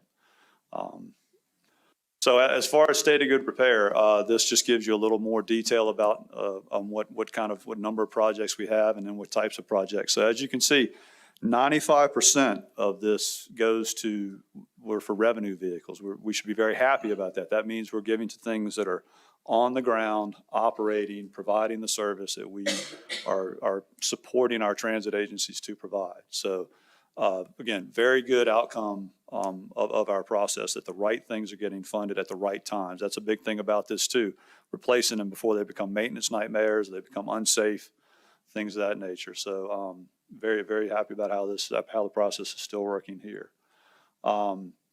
The minor enhancement projects, again, these are ones that are either new or expansion. So again, the majority, the highest percentage of these are going to revenue vehicles as well, which is another good thing, straight to operations. Other things as well, going to what we feel like are operational necessities. What didn't score well in these categories were things that we didn't feel like were really providing operational benefits. So we have that ability, through our scoring process. And again, that makes it consistent, and we can explain that to our grantees, say, look, this project didn't provide the benefits that we are trying to, using our funds as a Commonwealth to provide. So let's work on this and make sure that, your money is also going towards things that we need to do. So, and then the major expansion projects, again, we don't get a lot of these because that's just not really what I would say our priorities are. Certainly we want to be able to fund those things that are going to get the best benefit, but these are a tremendous amount of money that sometimes perhaps goes to the feds or things. But we've got what we're recommending 2 good projects this year. These projects are bringing a significant amount of federal and other funding with them. So the state money is actually a good percentage, a nice percentage that's helping these projects get done and get the benefit out of them. But they're also bringing a lot of other funding along with it. So we feel like we're getting a lot of bang for our state funds in this case. So those are the major expansions. Now, the other thing we do, we provide capital along with operating. And the operating assistance is done on a performance-based process where we take some of their expenses and agency, how their operating statistics are going, passengers per revenue hour and some of those things, revenue miles. And so we're able to provide funding on that basis. So there's some skin in the game for our localities. This year we had over 133 million and that we were able to allocate. And so any agency can only get up to a 30% cap on their operating expenses. So we do have sort of a cap that we're not going to provide, but so much assistance. And so it's more of a hand up. And just because for a transit agency, we were kind of talking about that. They're personnel and maintenance heavy. That could be 70% or more of their cost. So this is a huge benefit that we provide that allows our agencies to continue to operate and provide those benefits as DRPT is trying to do for our folks. Now, what of note, something to note here, you're going to have those fixed costs. This allows a little more flexibility. And also the technical assistance is very important in such a rapidly changing environment, trying to provide transit agencies with guidance on and allow them to get guidance on electric vehicles, again, reducing greenhouse gas emissions in a various numbers of ways, is something we feel like is so important to plan that so they can carry it out and maybe know if something's not feasible or it's not a good use of their funds as well. So, and then of course our TRIP program that's been around for a couple of years now that, we're seeing how much zero fare and integrated fare collection and things can help get ridership back and increase ridership on transit. So again, providing those economic and environmental benefits that are vital to our goals. That, you want to transit? Mr. Secretary? Ms. Hines. Before you leave, Mr. Tarkin, there has been a lot in the news about bus stops. Right. In Yes, my ma'am. part of the world. And I noticed that we have some significant dollars flowing into minor enhancement projects. Really for the education of the people listening and for others on my board who may not have been following this, it would be really helpful if you guys could talk a little bit about what's going on. The problem has been perceived as a glitch in how different agencies are speaking to each other that is really leading to huge delay in adding new bus stops that are accessible. Yes, thank you for asking that question. And it's sort of what the Secretary said. There's sort of some regulatory types of things. There's so much in terms of establishing a stop that takes into account many various agencies, whether it be ADA types of things, drainage, safety, things like that. So there's just a lot of agencies involved, a lot of technical things that you wouldn't think that might be involved. And so we have really made a focus on it. We have our engineers at DRPT, this has been their top priority. We've been out. But we are still just kind of working through a process. It out to be especially thorny for some reason. And so, but we're working through it. We're very aware of the issue and are focused on it. And we look forward to coming back and potentially talking to you all more about that and present other information on that as well. I'll just add, because there's been a lot in the media about bus shelters and what we can do. So we're working on some things from the regulatory front. We are trying to get a slate of standard shelters approved so that if a transit agency chooses to use one of the standard shelters, that they would have an expedited process of getting that approved from a building code perspective. And we're also going to procure those shelters under a state contract so that all they have to do is just go buy them. So we've got a number of pieces that are moving, but not fast enough. Right. So maybe, Mr. Secretary, 6 months from now, we could just have an update, even if it's just a written update on where we are in sort of trying to cut through the red tape and help people get these shelters. I will say when I was on the Metro board, one of the biggest impediments to people with disabilities or mobility issues using the bus was the lack of an accessible place to wait for the bus. And when we worked on that, we saw bus ridership instead of paratransit usage go way up. And so the costs went way down. So to me, this is like it should be low hanging fruit, but it's not. And anything we can do to help agencies get those stops in, I think is just good for transit and good for the environment and, good for people with mobility issues to not have to be reliant on paratransit, but to be able to take the fixed route service. Ms. Hines, I don't know what average bus stop costs, bus shelter costs, but I've seen numbers over time and I didn't like them very much. And I was in Middle East a month or so ago, and it was interesting as I'm riding through the desert down the highway looking at these bus shelters, and there were some that were pretty basic and there were some that were a little bit less basic. But as I was looking at them and thinking about sort of the numbers that float in my mind on what bus shelters cost here sometimes, I was thinking, why don't we just have like one size that works, that everybody agrees to? And I know one size doesn't fit all, but Thank you. it fits a lot. It fits a lot. And, it seems like, we reinvent it and everybody's got to have their little look at it and everybody's got to have their little design flair on it. And I may be wrong, but wow, we talked about bike lanes, or not bike lanes, but bike trails cost $1 million a mile in 2013 or 14 or whatever it is. Look at sort of just stand back and look at it and say, wow, really? It costs that much? Like, why is that? So I think to your point is we've got to find ways to deliver these things more rapidly and cheaper while still giving what we need to have for them to be successful. That's right. And localities should be able to supplement whatever the standard design is. I'm thinking about Arlington and other parts of Northern Virginia where having next bus data, at the stop is important because not everybody does have a cell phone and they don't always know. That's not as important in some other parts. And so it shouldn't be standard. That should be an uptick that the locality can do. But the stories I've been hearing about the depth of the pad that's required and, Yes, some of exactly. those very technical issues where you're like, there's going to be 10 people waiting here. Why do you?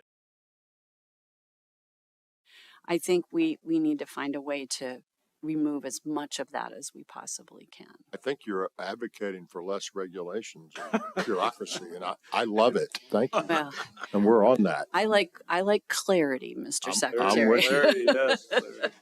Thank you. Any other questions, sir? Thank you. All right, thank you.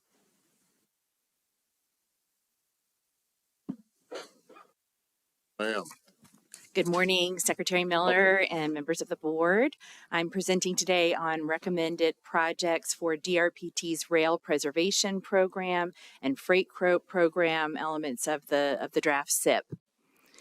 So I'll start out with the Rail Preservation Program. It's aimed to assist Virginia's 9 short line railroads that provide critical last mile connections to the rail network for freight users that are typically smaller than would warrant a Class 1 like a CSX or a Norfolk Southern train to stop. So these are important projects for the Commonwealth and for economic development. The program funds state of good repair projects like rail and tie upgrades, bridge upgrades, surface improvements, crossing repair, curve rail replacement, and yards and sidings. And the program requires a 30% applicant match, and that's reflected in the chart on the right. And up to $8 million annually goes into the Rail Preservation Fund. $4 million of that is from appropriations, and another $4 million is transferred from the Commonwealth Rail Fund if needed, depending on the application pool. And this year, we received applications that totaled over $38 million for this program. And the next slide shows the projects that we're recommending and also the projects that we're not recommending. So it shows the total applicant pool for the 6-year improvement program. We're asking the CTB to approve the top 8 projects on the list, which have phased construction over the next few years. We're recommending these 8 out of 16 total applications that we got this year. Only half of the projects submitted are recommended because of funding level constraints. That's one of the reasons, and also because of the scoring criteria that we use as we get applications in. So the projects on this list are ranked based on their scoring, and also we ask the railroads that apply, the short line railroads, to do a self prioritization as they decide what to submit, and we ask them to identify their top project so that provided it meets eligibility requirements and scores favorably, we aim to fund one high priority project for every short line. And it's a very popular program, and there is obviously more demand than there is funding available. Can you go back and say that again? There's more program demand. Your goal is to fund at least one for each short line. Yes, given if the projects score favorably and they're eligible, of course. Thank you for adding that. Sure. So the next program I'll talk about is our Freight Fund, and that fund is a program for capacity improvements, mainly to the freight rail network, as opposed to operational or passenger related costs. The Code of Virginia says that 7% of the Commonwealth Rail Fund goes for rail planning and non-VPRA projects. And so the money for this program comes out of that Commonwealth Rail Fund. And we get approximately $12 million annually, depending on revenues. It's a relatively new program. It's in its second year. It's an outgrowth of the previous Rail Enhancement Fund that funded both freight and passenger rail in the past. And now that passenger rail project implementation is with VPRA, the DRPT program is focused on freight capacity projects. And so that includes railway equipment and rolling stock, railway right-of-way, engineering design, and environmental review. And the key ways that we took from years of administering the Rail Enhancement Fund, we applied to this new program. And so we are asking for a higher level of design from the applicants so that we can get really well thought out projects. And we also have changed the criteria somewhat to encourage a high level of match. And so our typical funding split is 60-40. So we look at, we get about a 40% private match that's reflected in the chart here. And there's a lot of interest in the program, and the scoring and application process continues to go pretty seamlessly, along with our benefit cost analysis that we go through every year. And so the total application pool for this year is $6.8 million. And these are the projects that we're recommending. We're recommending all the projects that were applied for. They all scored well, and South Anna siding was submitted by the Buckingham Branch Railroad. There's a tank car replacement modernization project that came from Cathcart. And the Shenandoah Valley Railroad has a Pleasant Valley Yard design. The last two are studies, design projects. And then the Port of Virginia has the NIT North lead design. So those are the projects that we're recommending to approve. And if there are no questions on this, I can turn things back over to Director DeGrule. Ms. Lawson. You tell me, I don't know these two, Winchester and Western. There's a Clearbrook mainline siding project and a Clearbrook somewhere siding. What are those?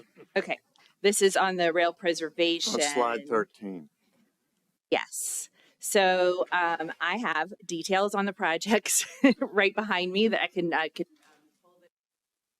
about them, but basically siding projects allow for I understand what they are. Who do they serve? Or should I just ask you after your presentation? That would be great. I'm Thank happy you. to fill you in on the I would assume based on the location it might be ag products, and I can talk to you about it after the presentation. Assumptions. And Mr. Secretary? Yes, Mr. Merrill. Thanks, Ms. Dodd. Could you also just send us the dollars that were being allocated for the 8 projects? I saw the 8 ranked, but I didn't see how much was going into those. Sure, I can fill you in on those. as well. Mr. Secretary. Yes, sir, Mr. Casper's. Emily, the Rail Preservation Fund has a cap of $8 million annually. When was that established, do you know? That is one of our oldest, well, the cap, I'm not sure when that was established. The program itself, I think, was established in the 80s. It's a one of our older programs. Yeah, I'm not sure the pathway to looking at that, but costs in the rail industry are increasing as they're increasing everywhere else. This is a lifeline system to some of these small short lines, which are challenged to come up with some of their maintenance and repair projects. What would the process be to expand that to consider current pricing versus what was used when it was established? So one of the things that we're looking at as we look towards the 2024 legislative session is, is there something that we need to change from a code perspective to address this, or is it something that we can change through board policy? So we're looking at our options. You saw with the freight program, that was a little undersubscribed this year compared to this program, which was very much oversubscribed. And so some flexibility for the board to be able to move between those two programs within that 7% of the Commonwealth Rail Fund that's dedicated for freight projects would be helpful. Director, that's all code, is it not? I believe it's all code. I think we have some ability to do some things with board policy to give us a little bit of flexibility, but ultimately it may require a code change. Thank you. What else? All right, thank you very much. I got the last couple of slides, sorry. Zach and Emily walked through kind of the logic and the decision-making that goes into our 6-year program, which all comes out of CTB policy. And what I'm going to do is summarize in just a couple of slides what that means from the finance perspective. So if you look at the transit 6-year program, over the 6-year period, the table on the screen is based on actual applications plus previously approved applications for multi-year projects from previous 6-year programs. So the first year is the actual. Everything 25 through 29 is basically an estimated revenue forecast, which is in line with Ms. Farmer's presentation from earlier. We do see some fluctuations year to year as a result of funding that comes into the program through the metropolitan planning organizations with CMAQ and RSTP projects that come over from VDOT to DRPT for management. The other thing that I will point out is you may recall that we briefed you on a legislative change related to VRE last month. And so we are showing that separate line item for VRE starting with fiscal year 25. As the legislative process, we were already well into our budget cycle. So that had an enactment clause that pushed that out to fiscal year 25. So you'll see that VRE allocation picks up next year. On the rail side, again, this table reflects actual applications and those previously approved allocations for multi-year projects in the first year, and then the remaining 5 years are estimated revenues. The line on here for transforming rail in Virginia reflects that 93% of the Commonwealth Rail Fund does go to VPRA, and that's directed by code. So the numbers that are in that final line for transforming rail in Virginia are reflective of VPRA's budget, which you've already approved. And that also includes funding beyond the Commonwealth Rail Fund as well. So if you look at our program over the last 5 years, the program overall continues to grow. Fiscal year 21 through 26, for those who were on the board at the time, remember that was a very difficult program for us. We didn't do a full program due to COVID and uncertainty around our revenues and around our programs. We also saw significant changes in our program in the fiscal year 22 program with the first year of transforming rail in Virginia.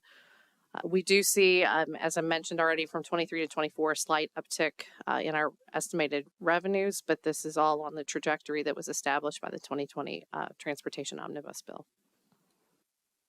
So in terms of next steps, same as what I mentioned with the budget earlier, we'll be working this month to finalize our project management and administrative budgets.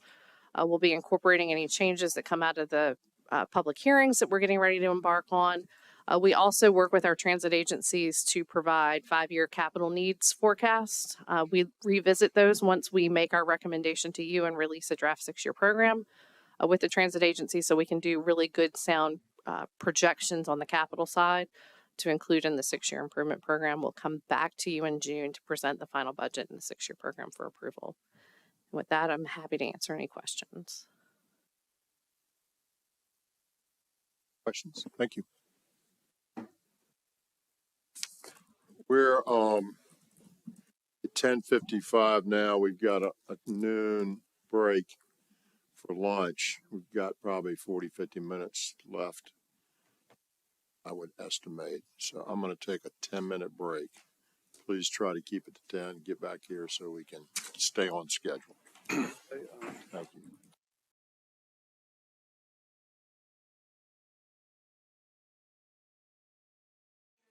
All right, we're going to get started.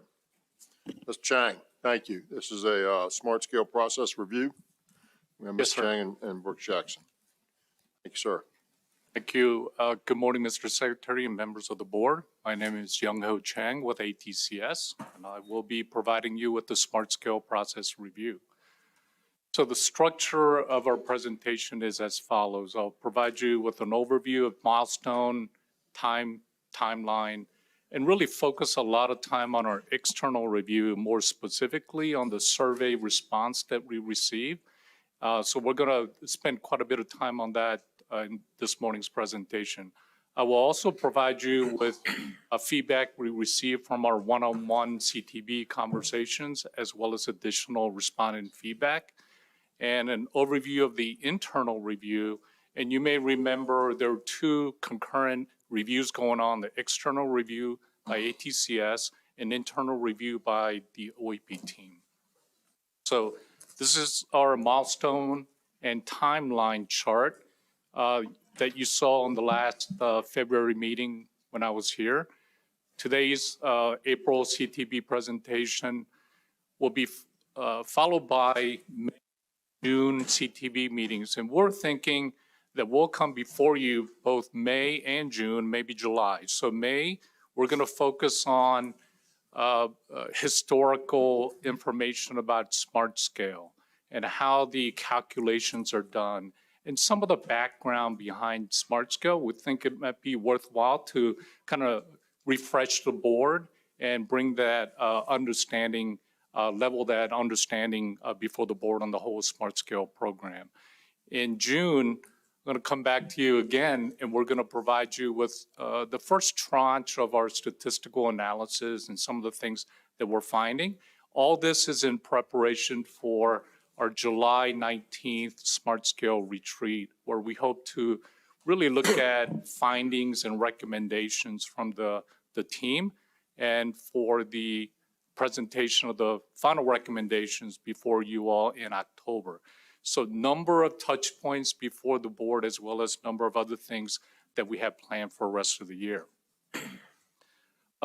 Some of the updates since February, statistical analysis of all 5 rounds is ongoing. We are looking at initial trends and findings from that, especially as related to the survey response that we received, and that's what I'm going to focus on today.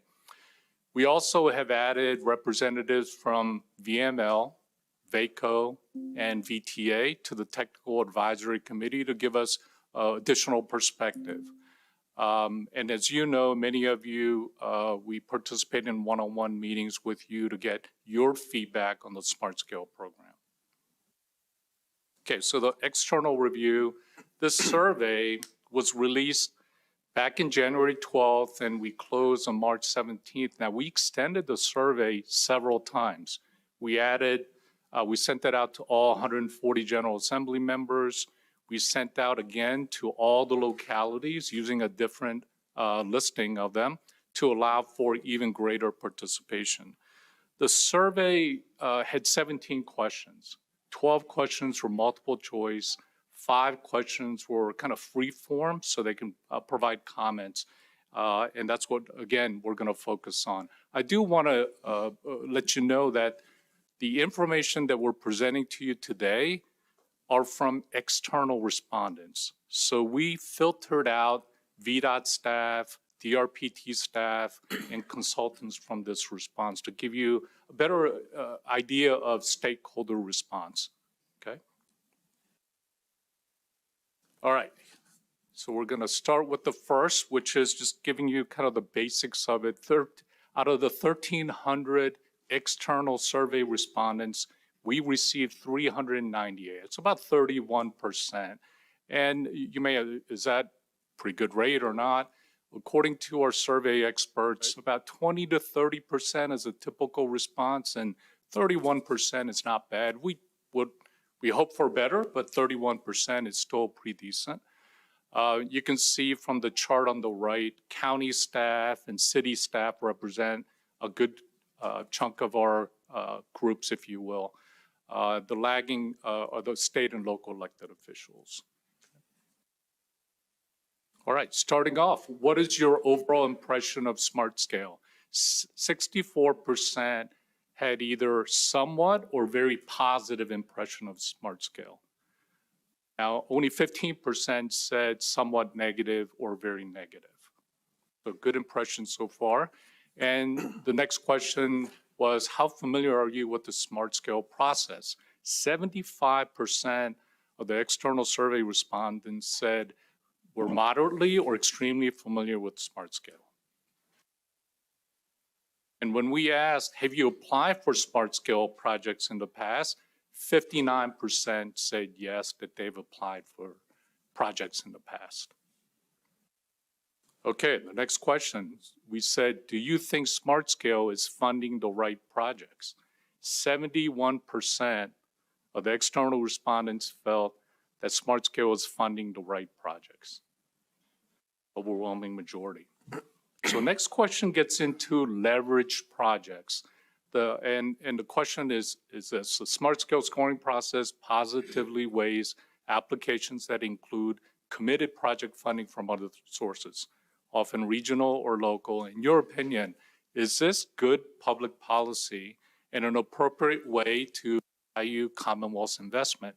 Yes or no question. And 80% said this is good public policy, an appropriate way to value Commonwealth's investment. And do you have any crosstabs on this data? Crosstabs on this data, meaning like if you looked at people from Region A, yes, what would they say versus Region B versus Region C? That's because I think that's going to be illustrative to us at some point. Because we, you know, the regions that have money are going to, or have typically been the regions that like this leveraging, because it bends towards people that have outside sources of funding.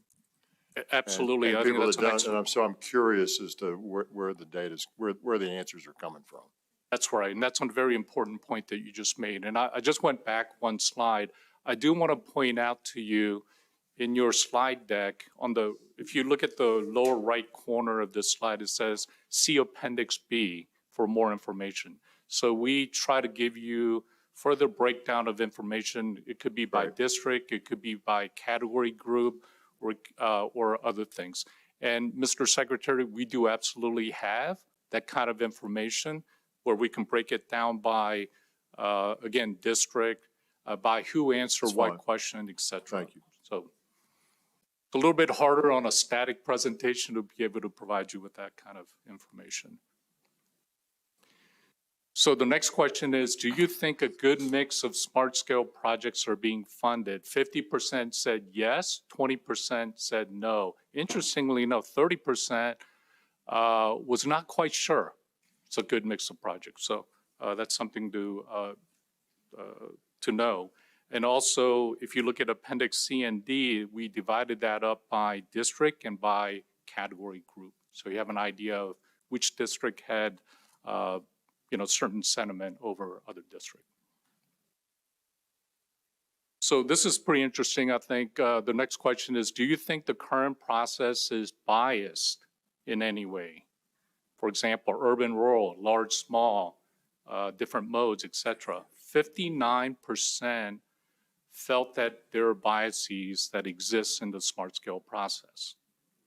Okay, so I'm going to go to the next slide that gives you a little bit better idea. Yes, sir. Question, sir. Mr. Stant? Break out Yeah, it says C, Appendix C. So I'm going to go to the next slide, and then there's also an appendix that gives you an idea of the districts.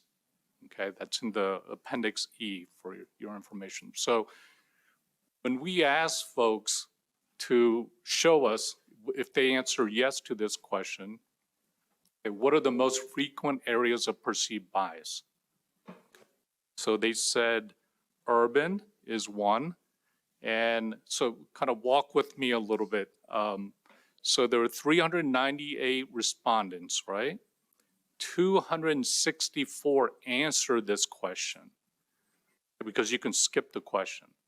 Out of the 264, 117 of them answered and suggested these potential biases. Okay, so out of the 117, 67 said they're urban bias. Okay, and 16 said there's a small project bias, and 5 said application bias. And then there were 29 that listed a number of other things that just didn't, have enough, like transit, large project bias, and some said bike ped. Okay, so What is application process mean? perhaps with somebody that has more resources, have a bias toward being able to put a better application in. That's what we perceive that to be. So again, 59% said there are biases, and from the people that answered, 67 people said they believe there's an urban bias in the process. Of course, all this information is given to a lot of people who don't get their projects approved. So if you don't get my project approved, when I'm a county official, now I think it's biased. Thank you, Mr. Secretary. It's also Thank you, Ms. interesting. Hines. Well, I was just going to say, it's also interesting that the survey went out after the round 5 recommendation was known. So that is also, I think, playing into some of these responses. I think that's a good point. It came out in the middle of the survey. So we did see a bump up of respondents after the results of round 5 came out. So yeah, good point. I think that's probably a good thing. I It's more think proximate, it's more proximate. Yeah, it's more I agree, although I timely. think from my perception, the project allocation, particularly in HPP this time, was pretty unlike any previous round. And so that may also be driving some of these responses. Yeah, I guess what I was suggesting is, let's pretend it was before, and we got a lot of data.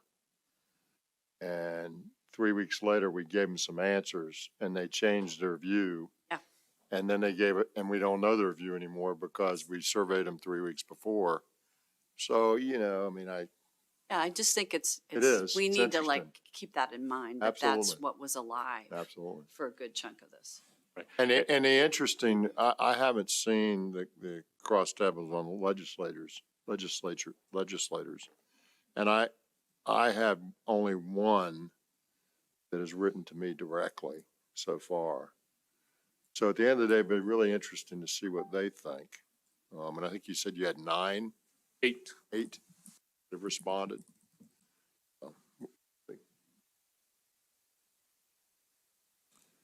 So the next question is, what do you think is the most important factor that Smart Scale process addresses?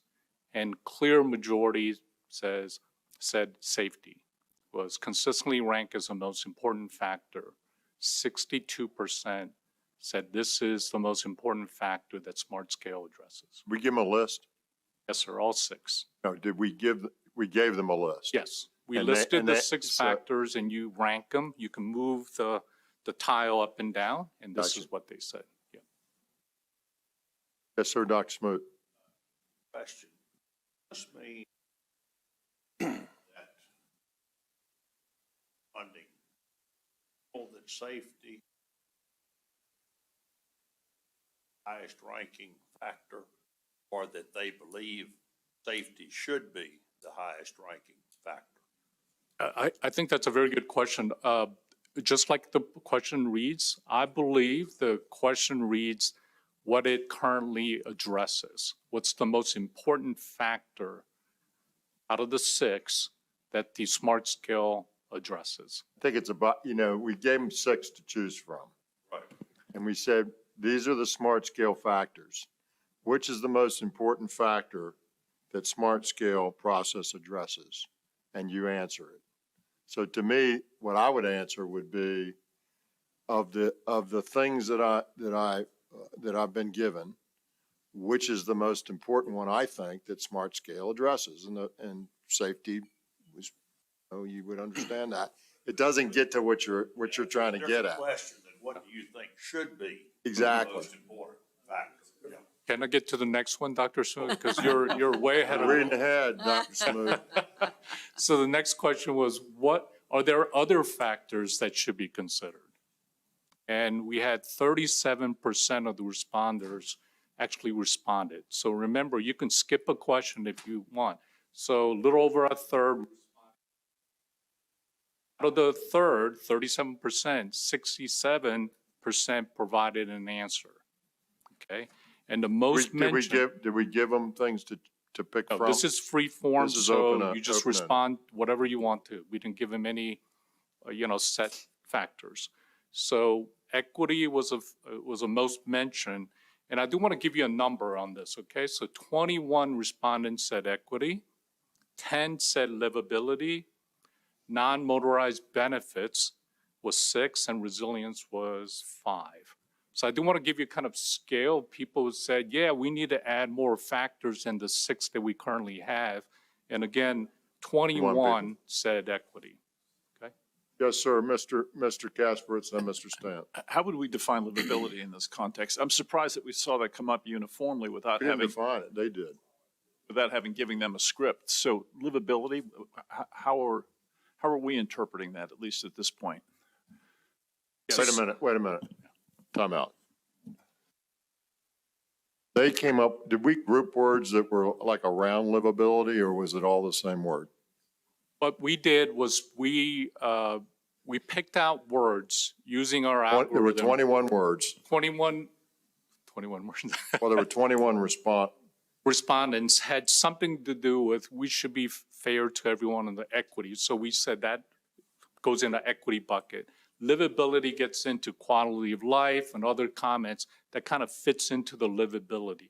Now, we do have in our crosstab every comment that goes under that bucket, so we can show you even more greater detail if you desire. Just an interesting description. Yeah, given no question. Yeah. Mr. Stant. I had the same question on that. Well, it's an open-ended question, so they get to answer it the way they want to. Go ahead, sir. So the next question is, what elements of SMART Scale should be changed? So what would you change about SMART Scale? And this is free text again, open-ended question. And you can write in whatever comment you want to make. 43% of the respondents chose to answer this question. And of 43%, 92% actually wrote out what they I thought. don't know what scoring changes means. Are you saying weighting changes? Are you saying? Like, what would you change about how it's scored, about, weighting, about what else would you change in terms of how the process is done in terms of scoring? Oh, either the weight or the factors. Could be Or both. factors, although there was a Could be specific weight. question about the factor, before Could be that. factor or it could be weight. Yes, sir. Yep.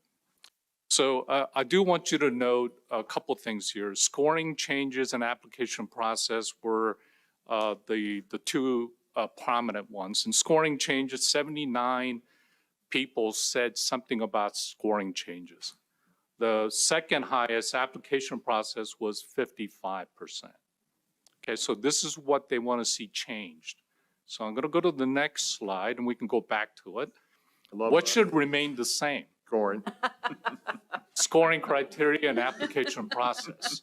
Okay, so about a third, 34% of folks answered this question, and 58% respondents said scoring criteria should remain the So same. to Ms. Hines' point, the ones that didn't get the money said the scoring changes, and the ones that got it said don't change it, right?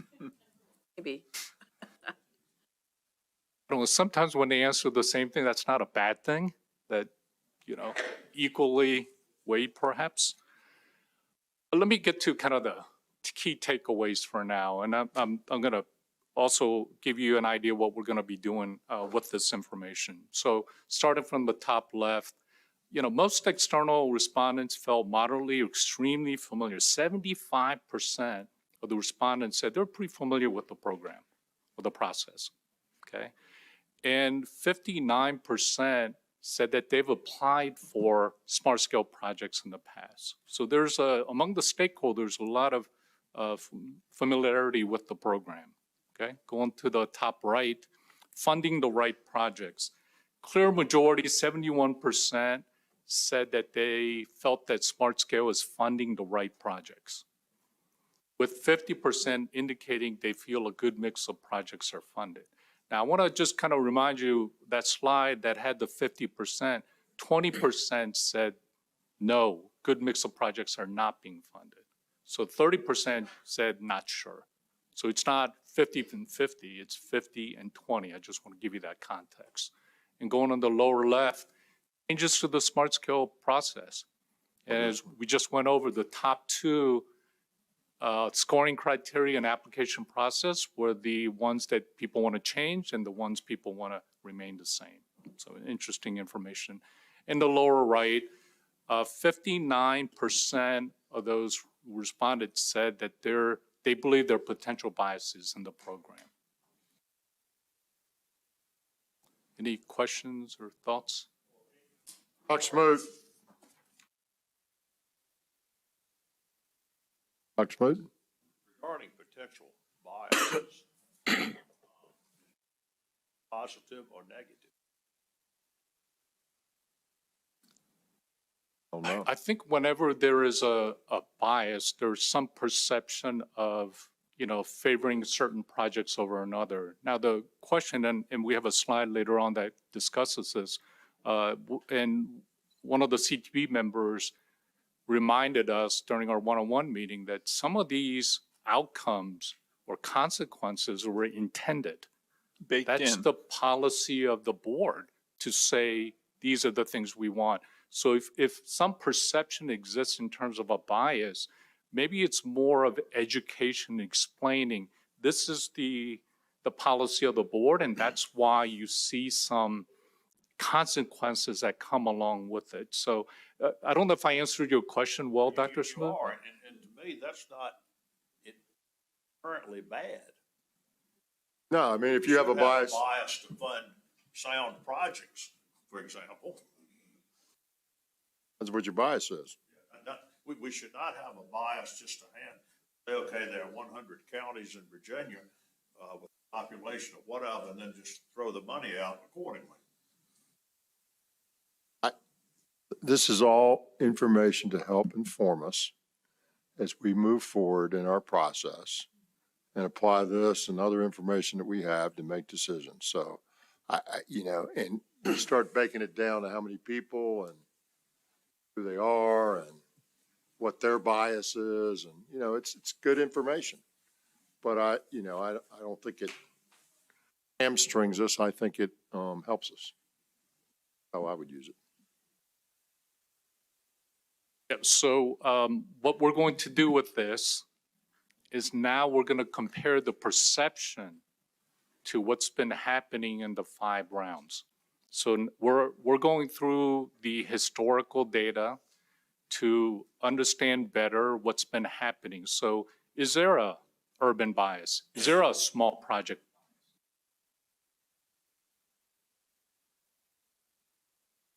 We're going to come back to you and let you know there may have been a perception, but the reality is this based on actual data. Okay, so that's the part that we're working on now. And we're going to come back to you in multiple, different meetings to give you like different tranches of information. There's a lot of data. I'll tell you, 5 rounds of data. There's tons of data that we're sifting through right now. So that's what we're doing. We're also looking at high priority project scoring and success rates across the district, so you have an idea how that's working out. The weighting of factor areas and typologies, maybe we'll take another look at that and see if there needs to be some adjustment that could be made. Not just the weighting, but the factors themselves. Exactly, yeah. Okay, so this is from our one-on-one meetings. We've kind of put together general themes from the meeting. What we heard from you is that the process works, but look for opportunities to be more forward-thinking. Process is transparent, but it's pretty complicated. There was a great example. One of you said in one of the meetings, I should say, that it's like being able to see through a jet engine, right? It's transparent, but it's still darn difficult. It's complicated. So there's transparency and there's simplification. They're not necessarily the equal thing, right? Potential favoritism towards smaller projects and maybe not higher priority projects that are needed. You need to understand intended and unintended consequences. We just went over that. Some of the results, the consequences are intended. Maybe a bias toward bike ped projects. This is what we heard multiple times. Applicants are focused on projects that's going to get selected, not necessarily value add. They're tailoring the project saying, you know what, I'm pretty sure this is going to get selected. I'm not sure if we really need it, but I'm going to put it in because likelihood it'll get, selected. Important point. Importance of smart scale focusing on economic development, that it generates revenue. So look at that as maybe a bigger part of it. And then last, concerns regarding cost estimation and contingencies, especially acute between locality estimate and VDOT estimate. And I think we started seeing that with round 4 when contingencies were changed, in the process. So we also received letters, 6 letters from government staff, local government staff. We received 1 letter representing 18 organizations and 1 elected official, state delegate. So this gives you an idea of what we heard from, these letters and emails. And I won't read through all of them. You can read it certainly at your leisure. So a brief overview of the internal review that's being done by OIP, just very brief. There's another survey focusing on round 5 that's going to close April 21st, and that's looking at the round 5 specifics of the procedure, the portal experience, resources, and communication. This is something I will say OIP does really well. Every round, they go back and debrief and reassess. So it's a constant adjustment and improvement. They're also summarizing lessons learned workshop, from scoring teams. This is where DRPT and VDOT staff gets to, comment as well as stakeholders, applicant survey and ad hoc feedback from various sources. So as I mentioned, we're looking at May and June as another opportunity to come back to you and give you more information. Especially in the June meeting, we're going to go over some of our first findings of the statistical analysis. This is all gearing up for July 19th, which is our retreat date. And we're going to focus on really our findings and then hopefully recommendations that we can have discussion and take back any information you have so we can fine tune these recommendations in preparation for the October meeting, where we'll make the final findings and recommendations. Okay, and then potential policy adoptions and any other actions that CTP wants to make in December 2023. Any other questions? Mr. Kasperitz. Excellent presentation, very helpful. The phase that we're now of considering changes and improvements. Question, the survey that will soon be back, the April 21st survey, will we have that information in advance of our July session, the consolidation of that information? Yes. That'll be helpful as well. Thank you. Mr. Stant? Say that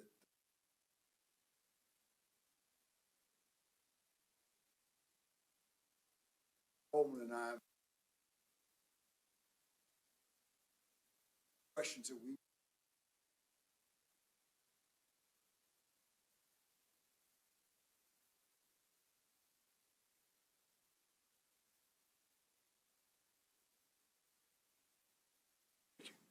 Mr. Coleman?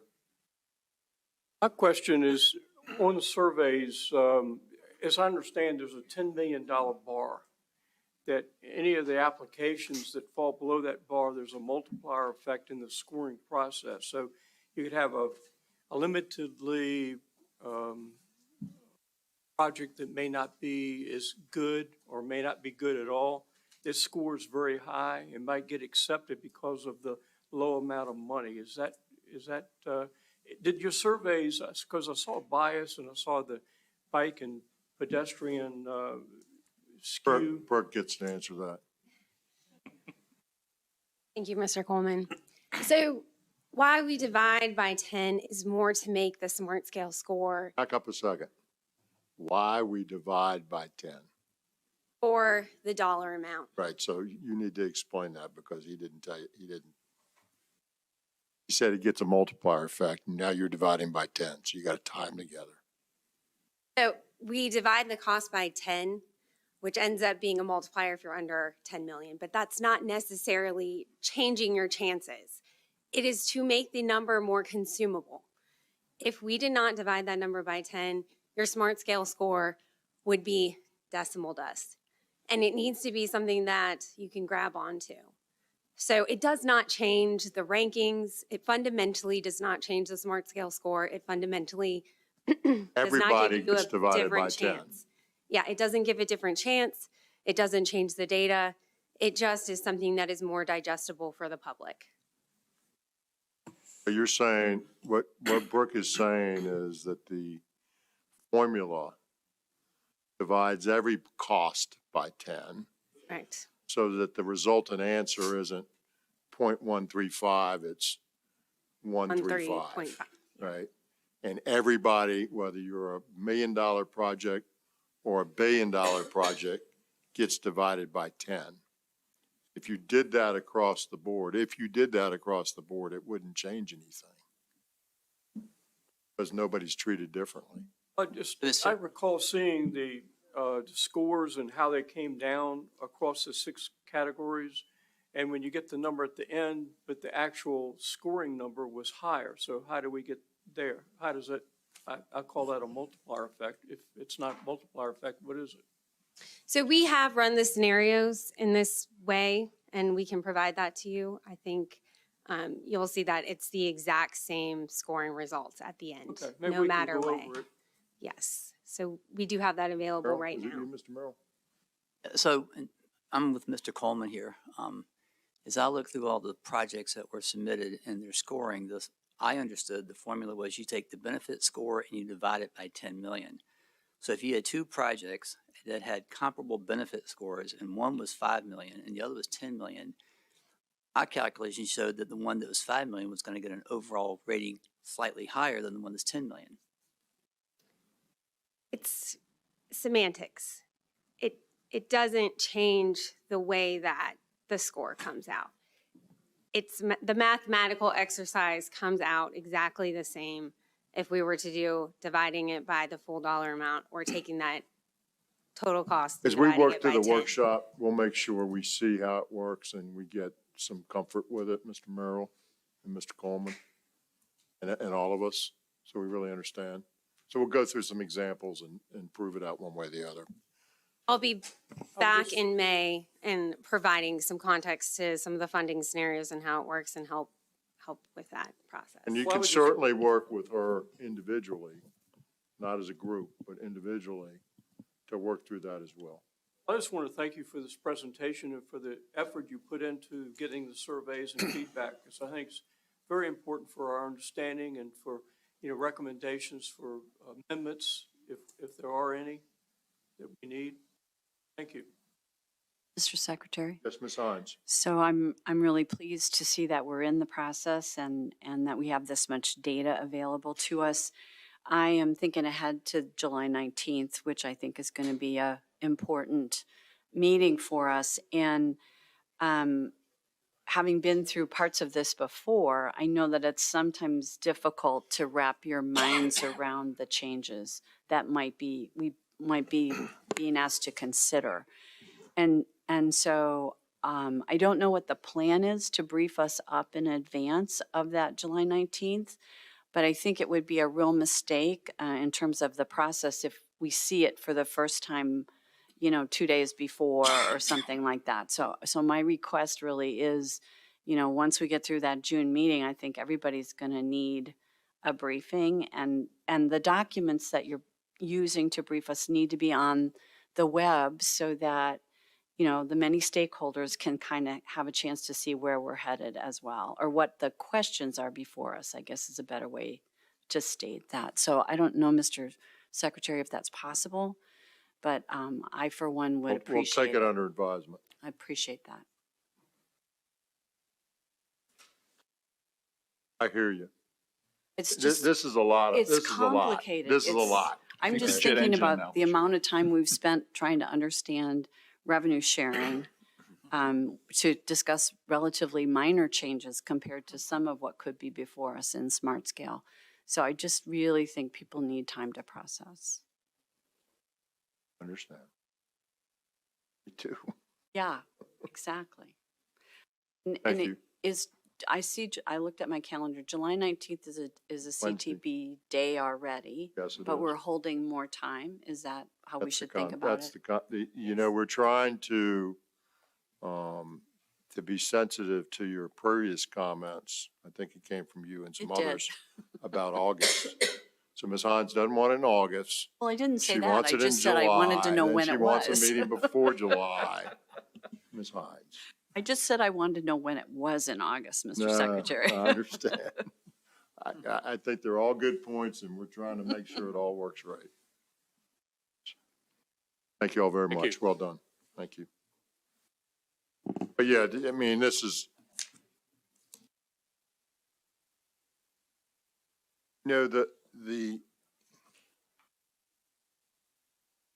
it's not so complicated to understand sort of how it works and what the results have been for me.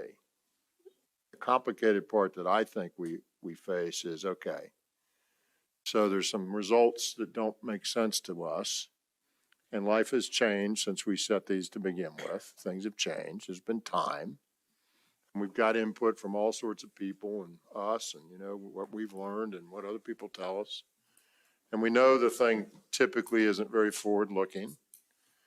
And we know also, we know that things work differently, different places. And the question is, what do we craft? It's easy to shoot holes at it, right?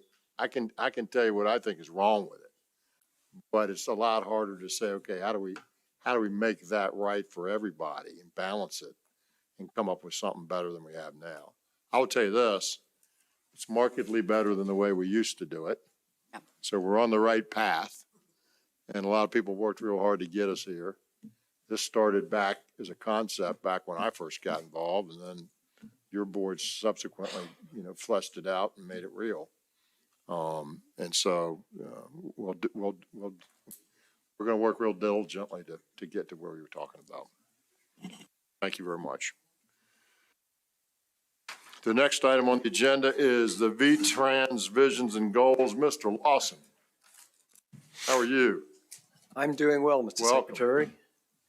I'm standing between you and lunch, so I will be as efficient as I can. I do want to say Right on schedule. the commissioner and director were very heavily involved in the material that we're about to talk about, so I'm asking them up front to speak to this as much as they desire as we go through this, and as well as all of you. We want this to be kind of interactive as we talk about kind of what came out of the workshop, the V-Trans workshop, kind of where we are, and then where we're moving forward.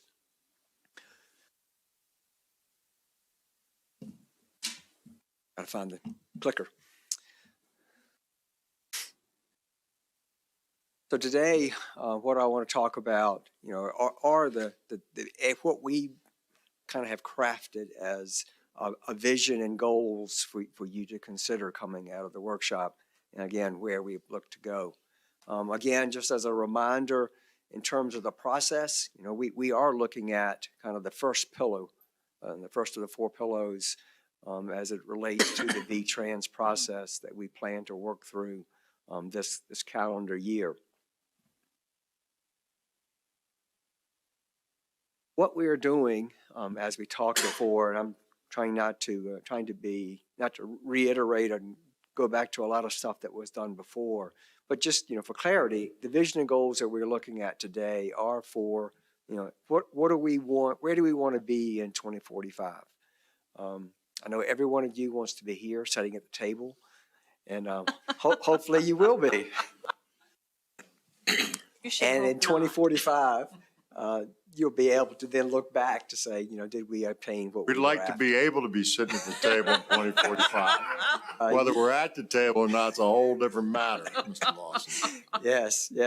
Well, at least I know you're awake and you're listening to me. So, I don't think I'll be able to stand at this table in podium in 2045 either. What you're going to see here, in addition to the vision, are some recommended goal statements. The goals, are not, what you'll see here are not intended to be in any kind of order of priority. They're just kind of the goals that we kind of synthesized out of the feedback that came from you as you went through the workshop. And then just, again, reminding that the goals are intended to really be setting the stage for the objectives that will need to be developed to make sure that we can obtain those goals, and by obtaining the goals, meeting our vision.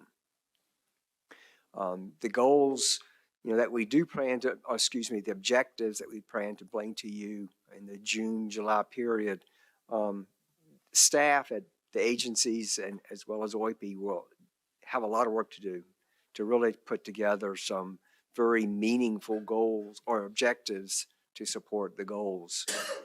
We are trying to make sure that the objectives are specific, measurable, actionable, relevant, and do have a time period to them. Smart goals. They have to be, great word, they have to be smart goals in terms of how we move forward. So what we kind of, again, synthesized out of all of the input that we received was a draft vision of Virginia's best-in-class multimodal transportation system provides safe and reliable mobility, connects people and commerce, fosters economic growth and investment, enhances quality of life. What we're looking for here, obviously, is, what do we want to be in 2045? And does this, stretch us, and is it responsible to our core values? And I'd like to I'll pause for a moment just to see what comments, thoughts anyone has around this as a new vision.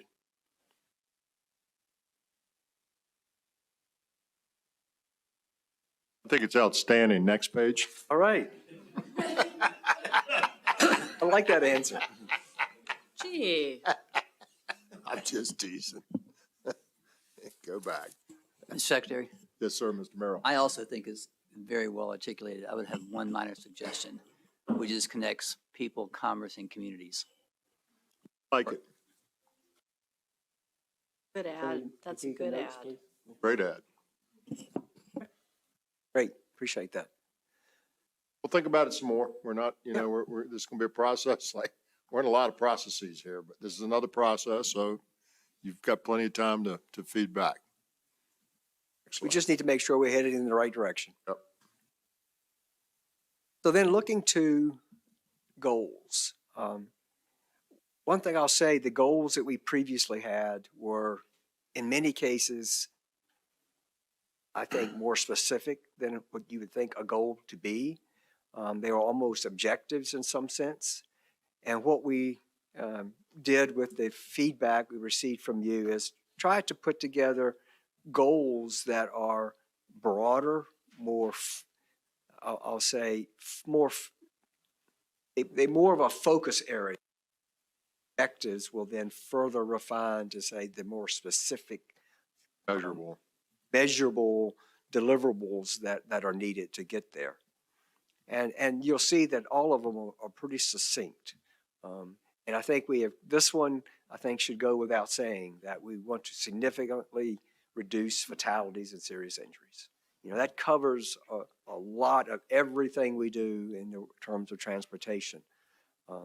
It's very similar to what was Goal C, which said was safety for all users. But again, this is just very simple, very direct, and very focused on what we are trying to do in terms of the transportation network and the people that use the system. Mr. Secretary? Ms. Hines?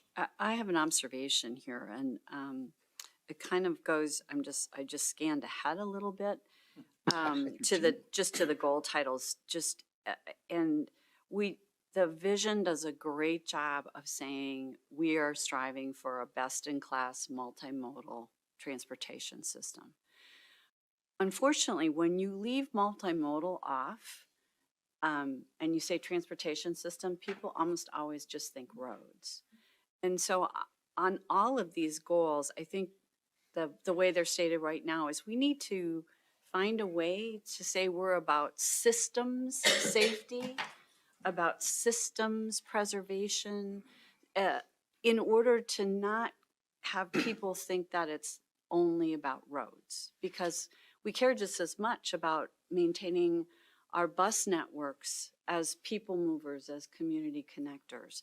So it's just a general observation. I have to correct people all the time when they say transportation, and then they only talk about roads. So it's an observation. Yeah, I think that's a valid point, and I think as we're flushing out the objectives that will be, that back up the goal, we may find that we need to tweak the words a little bit in the goal, and I can assure you that the director doesn't let us lose sight of multimodal component of that network. I'm absolutely positive about that, but again, for shorthand purposes,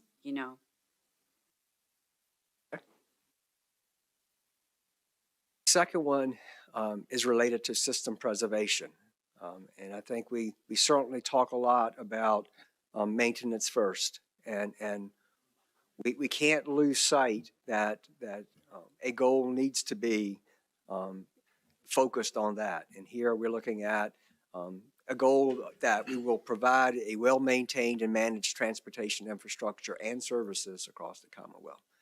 The intent here is to cover not just bridges and pavements, but also to taking care of the services that also move people and goods.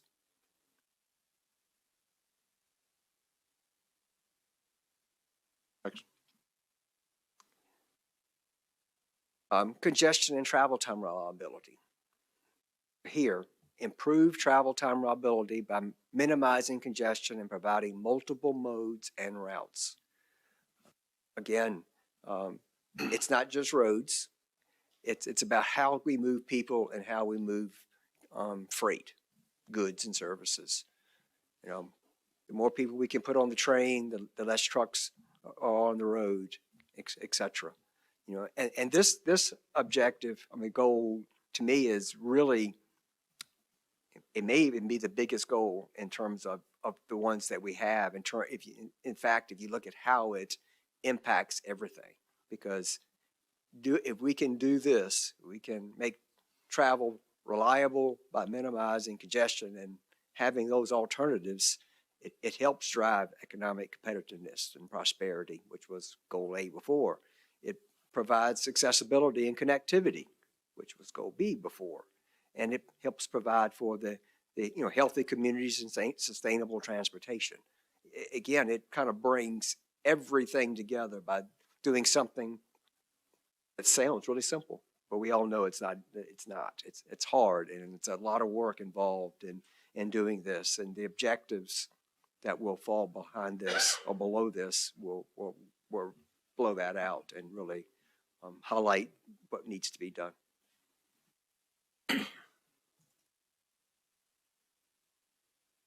Goal D, interconnected systems and services. Again, Ms. Hines, this really gets to the fact that, you know, we need to provide an integrated multimodal transportation system for better accessibility and travel options. It is a multimodal system, and all the pieces and parts have to come together and support each other. We all know that if the road doesn't get you to the transit, or the transit doesn't get you to where the mobility centers are, it doesn't work. So all the pieces have to fit together into a nice, neat puzzle. Aspirational goals. So I'm gonna stop there before I go Let me say a forward. couple things, John. I'm thinking, and I'm digressing a little bit, but sort of the pictures of the roads on the cars on the highway and the goal about reliability and congestion and so forth. We're focused in many ways on just trying to save time and money, right? And for example, we've recently become engaged in discussing incident management on highways. And is there a way to handle it better, quicker, safer, more efficiently, all the above? And you think about it, and when we have an incident and you back up a queue of thousands of cars for miles and miles and miles, the cost of that, that's sort of running in the background. If you have one of those, like the debt calculator you used to see would just zzz, like that, The if taxi you cab had that counter. sitting there on the side of the road and dollars were just clicking off as you're trying to do what you're doing, it gets you focused on that. I'm not sure we always do that as well. And so we're talking about that. And how do we do that? Whether it's a crime scene, which gets really complicated. We had a big one up in Virginia a couple weeks ago. And it was such a horrific crime scene with so many, bullets fired and everything else. It took us like 7 hours to clear it. And as the police would say, or the law enforcement would say, you only get one chance to get the evidence right, so you got that going on. In the meantime, you got these dollars that are clicking off of time value, da-da-da-da-da-da-da. So, this gets hard, and I'll use it in the DMV. We cut a ribbon on a DMV in Smithfield a week or 10 days ago, and we have about 30,000 people that use that DMV in Smithfield a year, right? And we got a new one. And since we've cut wait times from 38 minutes to 10 minutes, it's about 30 minutes a person we've saved. That's 15,000 minutes we've saved in Smithfield, right? It's thousands of hours. And you just replicate that across the state, and all of a sudden you're creating huge changes in wealth by not burning time, and just throwing it out the window. People now have that time back and can do something with it. So we're trying to do that, and we're trying to be sensitive about that on the highways as well. And can we do it better? Can we do the safety zones, the work zones better? Can we do incident response better? There's things that we can do better to have less conflict and less time wasted. And all this will sort of move into that. And, multimodal's about that. All of that's sort of about that at the end of the day. And so we're pretty focused on it, and hopefully this will help us as we move in that direction. Because I don't think we really know what that cost is.